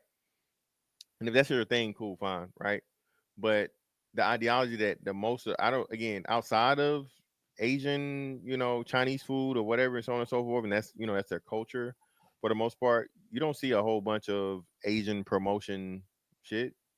But yet still, like you say, they're the I just seen, apparently there's a new show about like Chinese people in the westerns or some shit. It looked dope. I hadn't really watched it, but even that, Asian people outside of education, in Ivy League schools and shit, you ever hear much about them. They just Warrior. I think you're talking about Warrior. I think it's what you're talking about. Yeah, the show looked dope as fuck. Oh man. But yeah, man. Definitely it needs to be a change into how we approach things, right? But I think the formula is just gonna take some time. We're still trying to figure it out because more first and foremost, more of us have to be woken up. More black men have to be willing to say the unpopular things that need to be said, and even most importantly, it has to be someone that is, on a Cam Newton level, right? You got your Corey Holcombs and shit, but Corey Holcomb is a controversial, not Kevin Hart level comedian. It has to be someone of that ilk, of that caliber, that stands 10 toes and then gets another group of black men in it, of his ilk to do the same for it to be okay. And pretty much like I say, that shit gonna have to be forced. It's never gonna be given. Yeah, like I said, I think if people wanted to do that approach and try to do the change and all that, you gotta mix it up a bit. But force feeding black in front of everything, I think would backfire tremendously, because you're not going to get the audience that you're seeking. I disagree with you on that, only because I think with, let's say you talk about this Asian stuff or other cultures, there's production behind what they're doing and being Asian, right? Like like what we see now, which is this kind of woke thing, right? And I'm not talking about like black woke or original woke. I'm talking about this new woke where everybody gets a participation trophy. What's happening with that is there's no real production behind it. So when you put an obese statue in the middle of Times Square, and then we have to pretend like this statue is something to be proud of, we know that's not true. You see clearly the lack of production. Now, if you put a fine sister in that statue, someone who actually might have been a real person that actually did something. I don't even want to go into her looks. Let's say you put the statue was a black woman or male, but black woman, and that statue really was someone of accomplishment. No one would not have said anything. But they put a morbidly obese black woman. Who would you have put there? Give me an example. Oprah. No, what you talking about as far as going into gender? Yeah. Let's say black woman. No. Let's say you said you changed out the statue of the black woman in Times Square. Who you putting there? Look, my mindset's completely different, right? So I would have put anyone from Coretta Scott King to Ida B. Wells to Aurora Monroe, aka Storm. That's me. Like, I'm all about superheroes, and Flojo would have been there for me. Like, I just would not have put some fictional black woman with her hands on her hips. And then black women were surrounding the statue, talking about, oh, if I was a little kid and saw this, when I was a little kid, I would never want to see. I would want to see some beautiful woman or some muscle bound dudes for me to say I could be that. But to be regular is no one else does that. All the other cultures are not doing that. But that's the beauty of it, and this is what I'm saying so far as being able to kind of step outside of ourselves, because I think all of us are a little bit older, but the younger crowd had no real issue with that. Well, the younger it is crowd, what it is. It's like look, you got to accept that the culture as a whole did not go and tear that thing down. Let's put it this way. People think culture is not something that you ingest, like food. If you ingest bad food, you get bad results. If you ingest bad culture, guess what happens? This is not rocket science, right? No one else is doing that for the most part, but black folks. We are allowed to ingest failure. So if you ingest failure as a routine, what do you think is going to happen? But what happened if people like it? I'm just asking. People like they hot Cheetos. And you see what happens, and you see people keeling over, diabetes. You see the results of that. Okay, Gen Z. How can you force healthy culture to people who don't want it?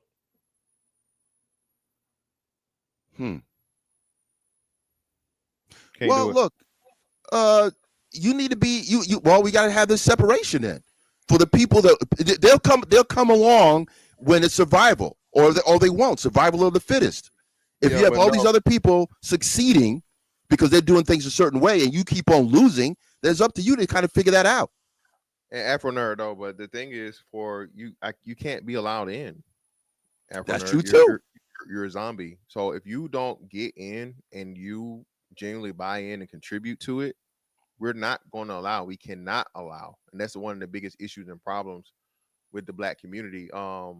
Right? They were talking about, this man was explaining this, and people was missing it. He was explaining it as to how they asked, 8 people was a scenario he set up, and 4 black people, 4 white people, and they asked the 2 different people how it would be set up, right? How would they disperse the food, the rations? The white people said, hey, well, I would disperse it to my family first, and then whatever's left, the rest of the people can have, right? Black people, of course, said, hey, okay, we divided up into 8 pieces, evenly, amongst everyone, white and black. And the man was explaining again how black people just don't have that, hey, we need to look out for us, i.e. LGBT fights for, or protests, the immigration protests, Ukraine protests, Palestine protests. Niggas always helping other people struggle and not our own. So the problem with that is that mentality has to be killed, as to where, hey, all these other people are going through things too. Fuck them. They're not worried about you. And as soon as you don't step up, you see how the fucking immigrants is doing shit. How dare you niggas not step up for us and help for us? Okay, they using old Tupac songs and shit. Man, get the fuck out of my face, nigga. I'm legal. I'm born here. That's not my problem. It's not my fight. Ain't got nothing to do with me. You're not gonna fucking shame me or guilt me into motherfucking speaking on some shit that when I hear you talking about nigga this, nigga that, nigga this, and my ate and all this other shit, man, get the fuck out of my face, right? But if I say that now, oh man, no, man, and it'd be a black person doing it, and then we know how it is when the women get done. So no, man, it has to be a thing to where like-minded individuals, like I said, culture is more important than race. Okay, I'm people, because again, we seen this, especially in the black situation, right? In the black setup, you got it split pretty much 3 ways, right? You got straight men, straight black men, black women, and the LGBT community, right? That's it, right? The bottom of that list is straight black men. Then you go the LGBT, then black women at the top, right? So once you understand that, and the black women are willing to work with the LGBT community and everybody on the outside, white, Hispanic, Asian, whatever, right? But not work with the black man and just stand as long as she's above him and she gets to motherfucking say that she's better than him, and convince that and keep portraying that same message to the rest of the world, the people outside of the group. So once more black men understand that and start operating from the fact of the matter that the black women that understand the value and appreciate the value of black men and are willing to help build what we need to be built in order for us to be successful, by all means, love, come on over here. All right, you're good. We got you. But for those that are going to sit back and wait for the shit to be built and then come try to, come on, man, let me in, man. You know, I didn't understand, I didn't this, I didn't that, all this other shit. Like, nah, man, get the fuck out my face, bro. You're going to have to starve, brother. You're going to have to fucking wander in the wilderness to figure it out. We got man Freezy in the building. Freezy, what's up with you, brother? Fantastic. What's going on? What's going on with you, bro? Man. You got it, man. What's up with you? What's going on? What's going on to salute to all the other fellas on the panel too? What's up, man?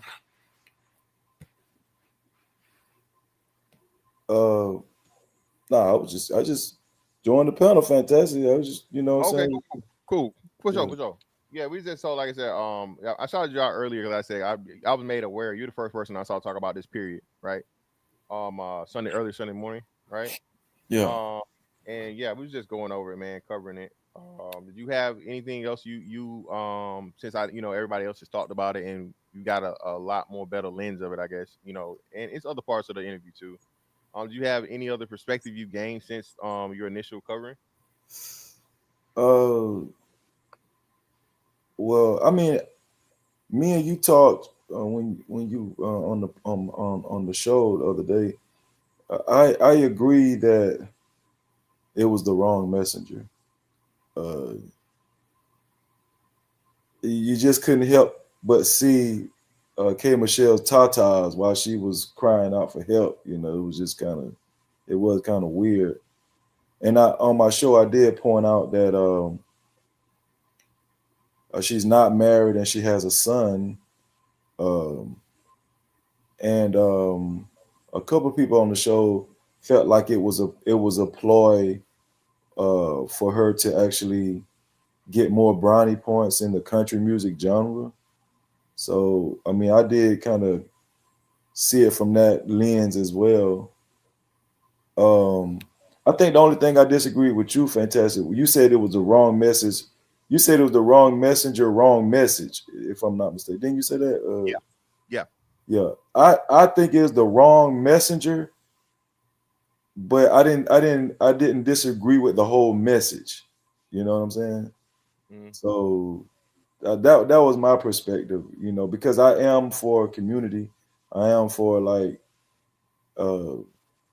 a better situation for the kids, like for the youth coming up, because I don't want them to go through what I went through, you know what I'm saying, in my the way I grew up and everything. If us as older men and women can help the youth avoid a lot of the situations, that a lot of us experience in neighborhoods, that's what I'm about. But yeah, it's pretty much, I mean, I agree with, as far as your take on K. Michelle. I mean, she wasn't the best example to be speaking when it comes to I be wishing that modest, chaste black women could have more of a voice and speak up. But it just seems like most of the time when black women speak up, it's always poor examples of black women that are easy targets. And that's what kind of frustrates me a lot. It just seems like, what do you think about this? Why do you think the chaste black women, like the chaste, modest black women, we don't usually see them speak up? You know what I'm saying? Yeah. Because it goes against it's the sisterhood we talk about all the time, right? So if you start holding black women accountable, right, you're gonna get turned on because now you usurping the power, right? And you're not only that, you're challenging a god or goddess. Black women have been deified within our group, our demographic. So nobody gonna challenge God, right? And especially goddess himself will go against the best interest of being worshipped and reaping the benefits that you have from your status. So when those women, and we're seeing more and more of them pop up, But when those women do pop up, that's why they're immediately beat down, pick me's, and you just man centrics. You're not a girl's girl. All this language and thing is shaming language because again, the women understand what's happening. Whenever woman agrees with the man, that's why they celebrated Kevin Samuels' death and all this kind of crazy shit, right? Yeah. It gives credence to it and it gives proof, and that's why I said a lot of people don't understand. Like every revolution that's ever happened, it wasn't just those people within it, the oppressed people. The oppressed people had to have outsiders that had agreed and that saw it their way, be it slavery, be it religion, be it laws, be it feminism, whatever, right? You have to Yeah. have somebody outside of the group to agree with, otherwise you're just complaining, right? Because everybody else, this is the way it is, and you're benefiting.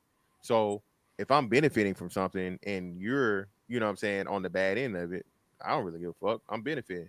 And if you stop doing it, okay, well, damn, then I don't have my benefit. So people are selfish by nature. So, but the more and more people I get outside that are just like you, that are saying, hey, man, this slavery shit is wrong. This is inhumane. You shouldn't be doing this. Okay, now it gives it credence. You have to pay attention to it because it's not just the people being oppressed. I was gonna say this quick. I'm sorry. Go ahead. Apologies. No, I'll just Freezy. You brought up something. You were saying why those type of women don't, I guess, have the golden microphone, as it were. Well, they're not as loud. Look at Dr. Right. Cheyenne Bryant. Dr. Cheyenne Bryant, K. Michelle, they just like the women, a woman that I would deem as an acceptable woman to marry, a good example for young girls. I don't usually see them, actually being vocal. I've seen women that have been considered pick-me's and everything. A lot of times they're not even married. They're not, I don't know. Well, But I think the answer is pretty simple. Take it as you want, but I don't think that those things. I don't think that lifestyle is valued among Black America. Well, no, I agree with that. I mean, when people say Black culture is trash, it's in the dumpster or whatever now, I don't too much disagree with that. When I go to talking, a lot of times I agree with a lot of the rhetoric that's spewed about Black culture. I do agree with it. A lot of my views, if people pay attention to me, a lot of my views are conservative. I think the only difference with me is I do care about like cultivating healthy environment for children, for the kids and stuff. That's kind of like my angle. You know what I'm saying? Like, but that's a tough one, man. That's an uphill Sisyphean battle because I'm just trying to be objective. Even if there were, I don't know, let's say 300,000 of you, how many could you possibly save? I think this conversation needs to be even corrected, because if you look in the white world, what happens in Appalachia or in poor white trash circles is exactly that. There's a separation. You're not going to paint white culture, if there's such a thing, with, at least they will not allow you to show the dregs of their society, or even allow the dregs of their society to have a real opinion. The issue, and we kind of hinted at that, is the issue here is that even someone like K. Michelle, all these people, they're able to have a platform and be some kind of leader. Like even the Dr. Brian, I mean, how do you explain all of these women have their breasts hanging out? Would at least be conflicted, gentlemen. Because I'm looking, he said, Dan, those are some nice looking breasts, but she's full of crap. Yeah, so even I have to sit back and say, why am I looking at this woman's? It's like I'm supposed to treat you seriously, right? But you have your breasts hanging out. You're heavily made up. You got a whole bunch of Caucasian hair hats going on, twisted to the side like a fitted.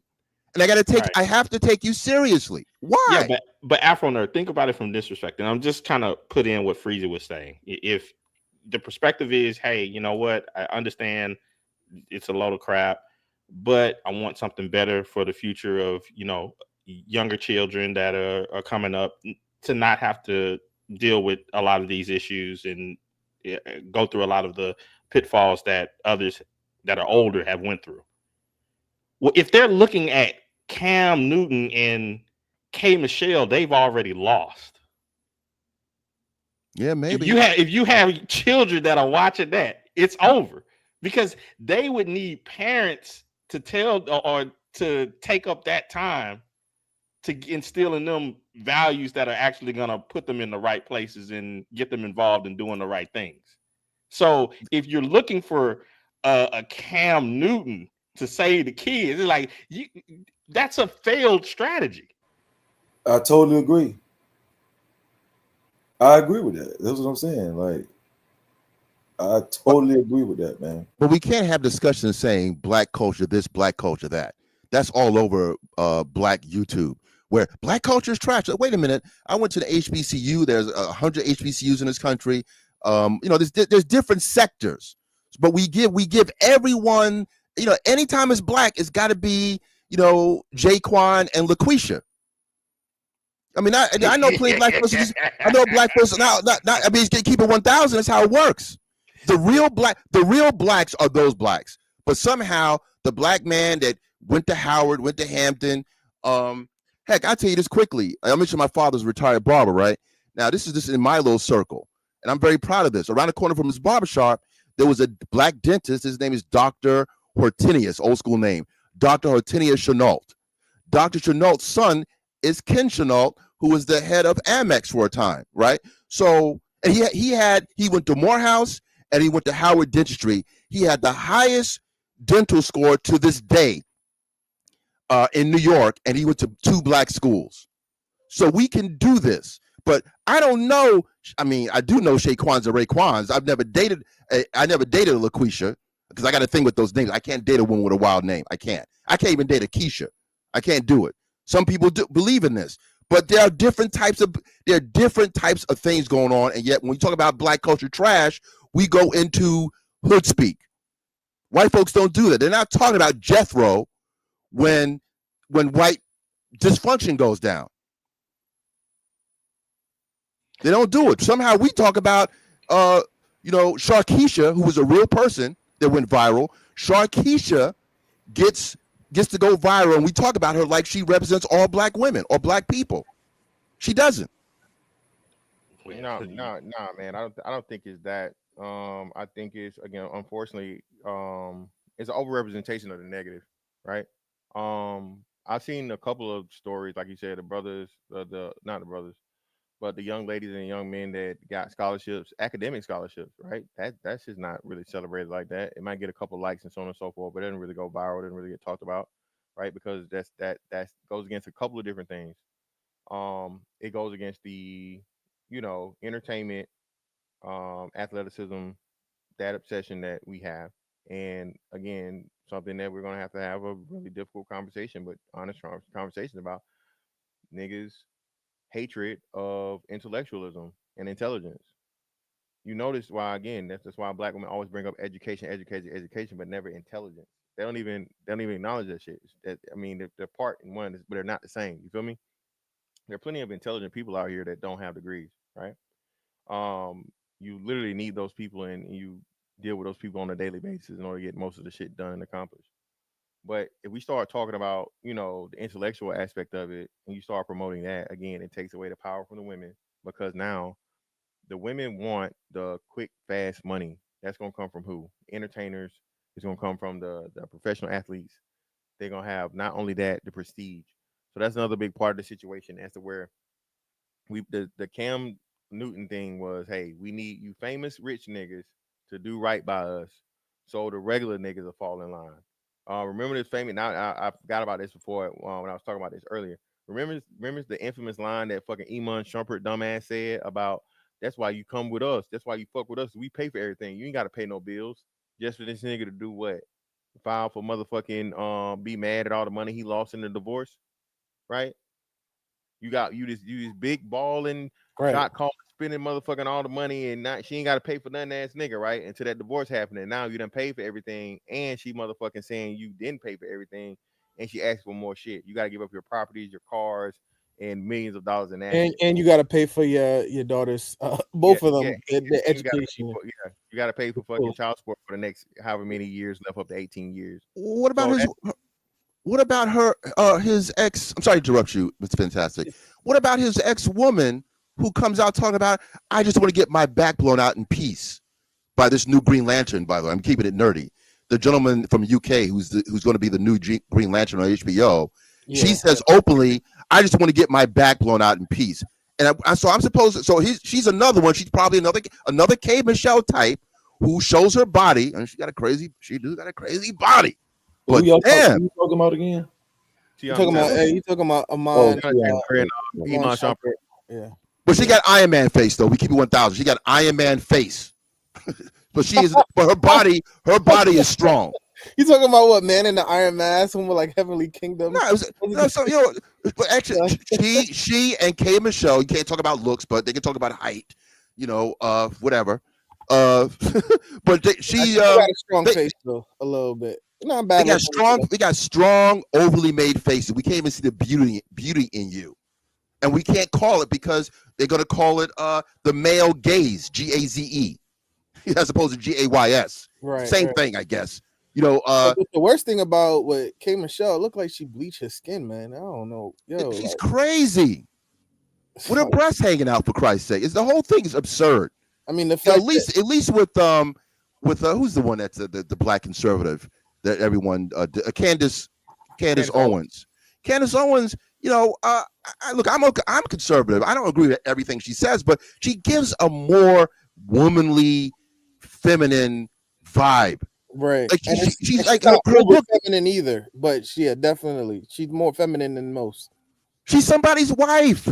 She looks like somebody's wife, and they're angry that they don't understand that it's being a wife and a mother. It's almost like being a doctor or a lawyer. You got to be qualified. Right. Yeah, but see, this is why I criticize. This is why I criticize a lot of men. They don't like Candace Owens. They want K. Michelle. But I'm just saying, in mass, they don't want. They want the big booty ass titties. They want those women so they can get their rocks off. They like that fantasy, like sexual, lustful. They like that. These is what get the most clicks and views. These is the women that get the most traffic. So we're gonna sit up here and just act like that. This is not reality. I mean, this is what I'm saying. Like, I like to have real conversation, right? Yeah, I'm not saying a lot of men don't like Candace Owens, but ain't nobody talking about Candace Owens like she's sexy or nothing like that. Ain't nobody, Freezy, you're 1,000% right, and that goes back to another thing though, and like I said, that goes back to the programming, right? Of course, men have to overcome that, but a big part of Black women's identity is the sexualization, right? Like you're saying, K. Michelle, even look at how she's dressed and how she presents herself, even though she's talking about wholesomeness. She older than all of us, and she got her titties out, right? You know what I mean?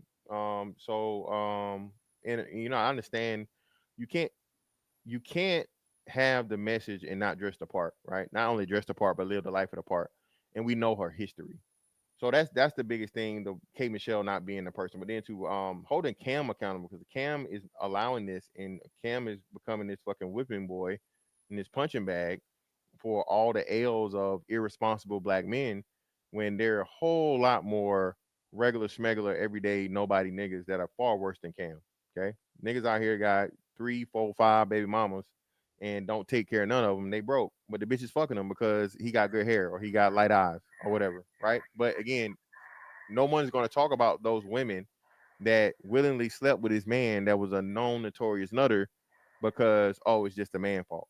So I understand that the aspect of the men having to be responsible, but that's another part. And why I said, Freezy, I didn't get to get that context.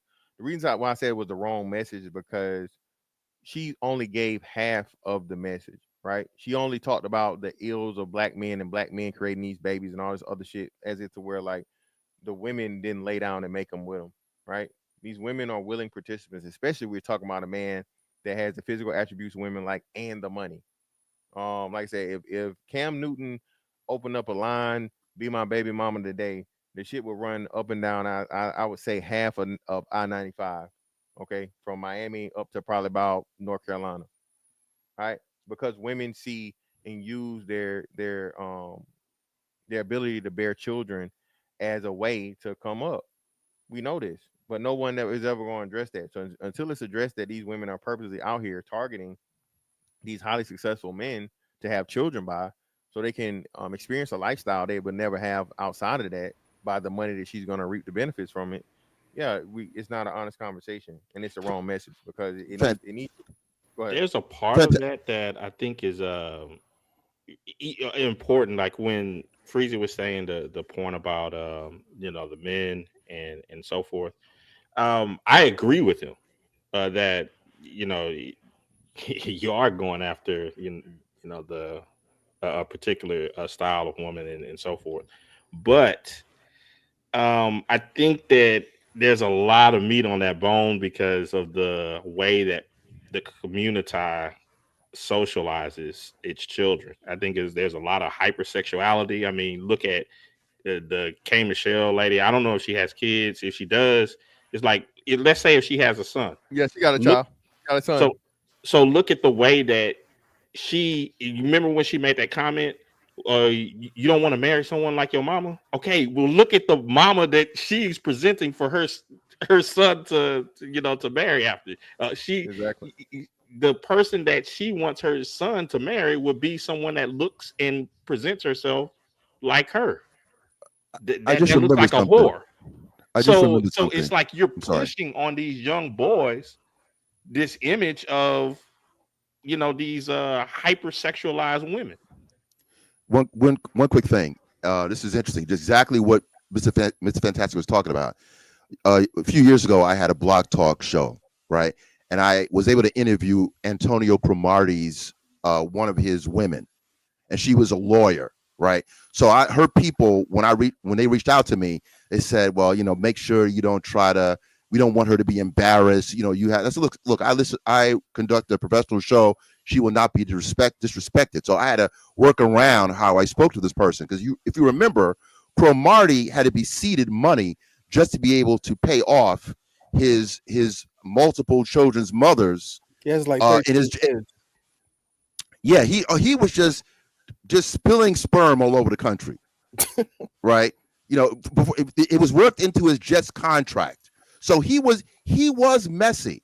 But when I spoke to her, and again, this woman is an attorney who he was able to have relations with, and I said, listen, does he have any embarrassment about this, right? Like, does he understand that people kind of feel like this is kind of a low lifestyle to kind of you have to go to your employer to pay off children that you make all over the country? And she said meekly, she said, well, he's able to, we believe he's able to afford it. And I said, wow, so you let this reckless behavior you kind of allow for this simply because he can afford it. Like even as I was trying to say to her, like you're an attorney, don't you look for somebody that's a little bit more legit than this? No. She didn't. So even if it's the attorney or the IG model, right? They're all conducting themselves. The same way. It's Yes, the same software. Way. It's the same. It's the crazy. Same approach. And that's what I told you. Like once you bring money and again life-changing money into the situation, man, all these women think the same way, bro. They're willing to operate and they don't care. That's why I say it's a very disingenuous thing as to where the men are just out here, being irresponsible, having unprotected sex. Who's allowing them? Women control sex. And again, I must ask you again, and again, where are the female condoms? They make female condoms. I don't want to hear it. I don't want to hear about a man not wearing a condom and a woman getting pregnant when they make female condoms and she has 20 plus fucking versions of birth control. I just want to hear it, bro. Again, the man, he can't complain. Well, I mean, no, he still can complain because at the end of the day, even if he gets that woman pregnant, it's up to the woman whether that child gets here. She has complete and total control, no matter what. She don't want to have a child, she won't have it. If he don't want to have a child, he got to hope that she agrees, right? And so that's why I'm saying it's not the same, and that's the false pretense and in context is always given in these situations as to if men have the same amount of protections and the same amount of opportunity when it comes to children coming into the world as the women do. The only option a man has that's foolproof to not get a woman pregnant is abstinence, no sex at all. Okay, no sex at all. No birth control is 100%. So, and the chance of having sex in any birth control, condoms, whatever, nothing is 100%. Right. So, anytime a man penetrates a woman, there's a chance of a child being had. Right. All right. So, being that a man only has one true option for birth control, right, versus the woman's plenty and whatever, whatnot, what have you, and ultimately she controlling him, even having the access in the first place. Until we start having that conversation and putting it in the proper place, man, nothing's ever gonna change. But isn't it said that most of the women that's getting pregnant, they're getting pregnant by by the same niggas? Same Right? exactly, yeah. Free the same niggas. That's another thing too. So they know these niggas. Like you said, Cromartie, Antonio Cromartie, right? He had 13 kids.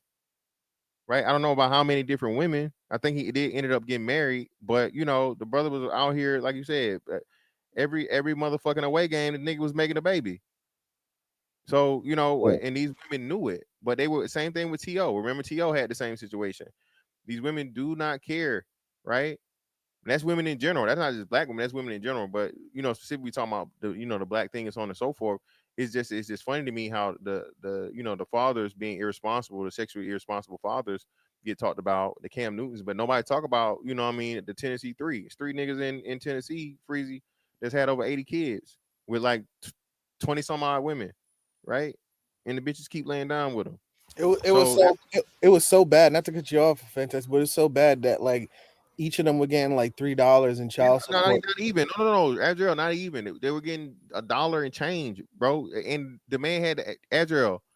What's so crazy? We covered it because the story went viral, or people had to talk about the story because the man asked for a reduction on the already like $2 fucking child support because he couldn't afford it. And he still had more after that.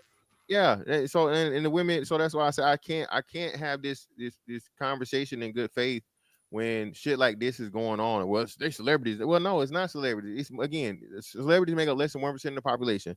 It's way more nobody ass ain't shit notorious nothing niggas out here than your NFL players, NBA players, and any other fucking athlete or whatever combined. Okay, most of these niggas is deadbeat dads or regular smuggler. But until we acknowledge the deadbeat mom epidemic in the black community, nothing's gonna change. It's crazy. I've heard this. So like I didn't know I wasn't how I should put it. I knew my dad, but we weren't like we weren't like close growing up though, right? But like I spoke to him more as an adult. But my grandmother used to say like, oh, it's a good thing, like your dad's side of the family's like in case like hopefully so you wouldn't have had to like you come to find out you dating someone and they're your cousin. And it made me think like what happens a lot of times, like in the sense of not necessarily saying him per se, right? But like well, how should I put it? Like you have people will have like 10 kids in one area, right? And then what happens is when they grow up and then they start dating each other and then they find out, oh, they're like brothers and sisters or they're cousins. Shit like that does happen. Like, I'm not saying me per se, but I've heard his stories. Even what's his name? Charlemagne said that. He said his grandmother said, "Oh, you can't date that girl no more." And he's like, "Wow, that's because that's your cousin." Because it's a wild story, man. Because yeah, I mean that's another thing too. People they want to talk about white people dating each other. There's a lot of inbreeding going on with black people too. People got them look at some black people's chin look a little weird. Oh damn, we got to definitely check that out. I ain't heard about that too much, but yeah. Let me all right. Hey, I greatly appreciate you brothers for coming up, man, and having a wonderful conversation. Shout out to Freezy for coming through, man. Like I said, brother, you the one that put me onto this, man. So I greatly appreciate it, man. I had enough time. Everybody's talking about it, so shout out to you for being first to really, break it down. Man, thank you, Fantastic, man. God damn, man. They won't give me my credit, man. God damn. Bro, one thing I do over here, brother, I'm all about the bibliography, brother, and giving brothers credit, so you can go back and listen. You know what I mean? I'm just joking, man. For sure. But no, man. Hey, man. Shout out to Freezy, man. Make sure y'all sub to him too, man. Freezy, you got a wrench over here, right, Freezy? If not, put a comment in the chat, man. Make sure Okay, y'all all follow right. Freezy. The brother runs he say 24-hour stream, but he really be like 36 hours, man. So if you ever got something going on or don't got nothing going on Saturday or Sunday, man, definitely pull up on him. He got wonderful conversations over there, open panel. Everybody can join. Support the brother, man. Definitely having great combos over there, fair balance. It get a little niggerish, you know, y'all love that shit. So you know, hey man, make sure y'all support my boy, man. One of the mods, put his link in the what's name for me, please, so y'all can follow him up. Speaking of that, shout out to man JT. Man JT will be going live later on tonight. Make sure y'all pull up on him to get his rendition of the conversation. All right, there you go. Make sure y'all hit that link, hit the notification bell so y'all can pull up on him when he goes live tonight. Let me get to these super chats. Oh, shout out to the Cash App, man. Shout out to my brother Barrington G. Greatly appreciate thee, brother. You know what I'm saying? For the 11 on the Cash App.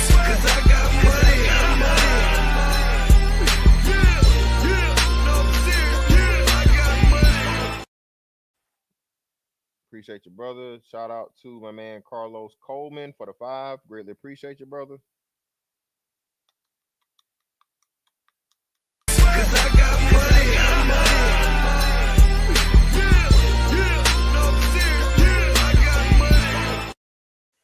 Shout out to a man Freezy, no captivity with Freezy for the 20 ball, man. Appreciate you. Ain't nothing but some money.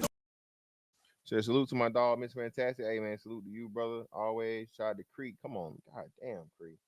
Creek with the next 2 Father's Day presents, you know what I mean? Belated and whatnot, man. The 50 motherfucking memberships, man. Jesus Christ. That's $25,000 alpaca. You block that shit. Right. You don't rubble. Put the club soda on there. Always putting the club soda on it. Greatly appreciate your love. You know you get. You're too down with the gang. You're one of my members. Everyone that gained one of those memberships, please say thank you to Cree. All right, it's a whole bunch of y'all. I see a lot of thank yous in the chat. Shout out to my man, one of the A1 day ones in the building, man. SKC with the membership. You're too down with the gang. You're one of my members. Peace to you too, brother. I greatly appreciate it. Hey, man, this was a great conversation. Again, man, black men, grab your nuts, brother.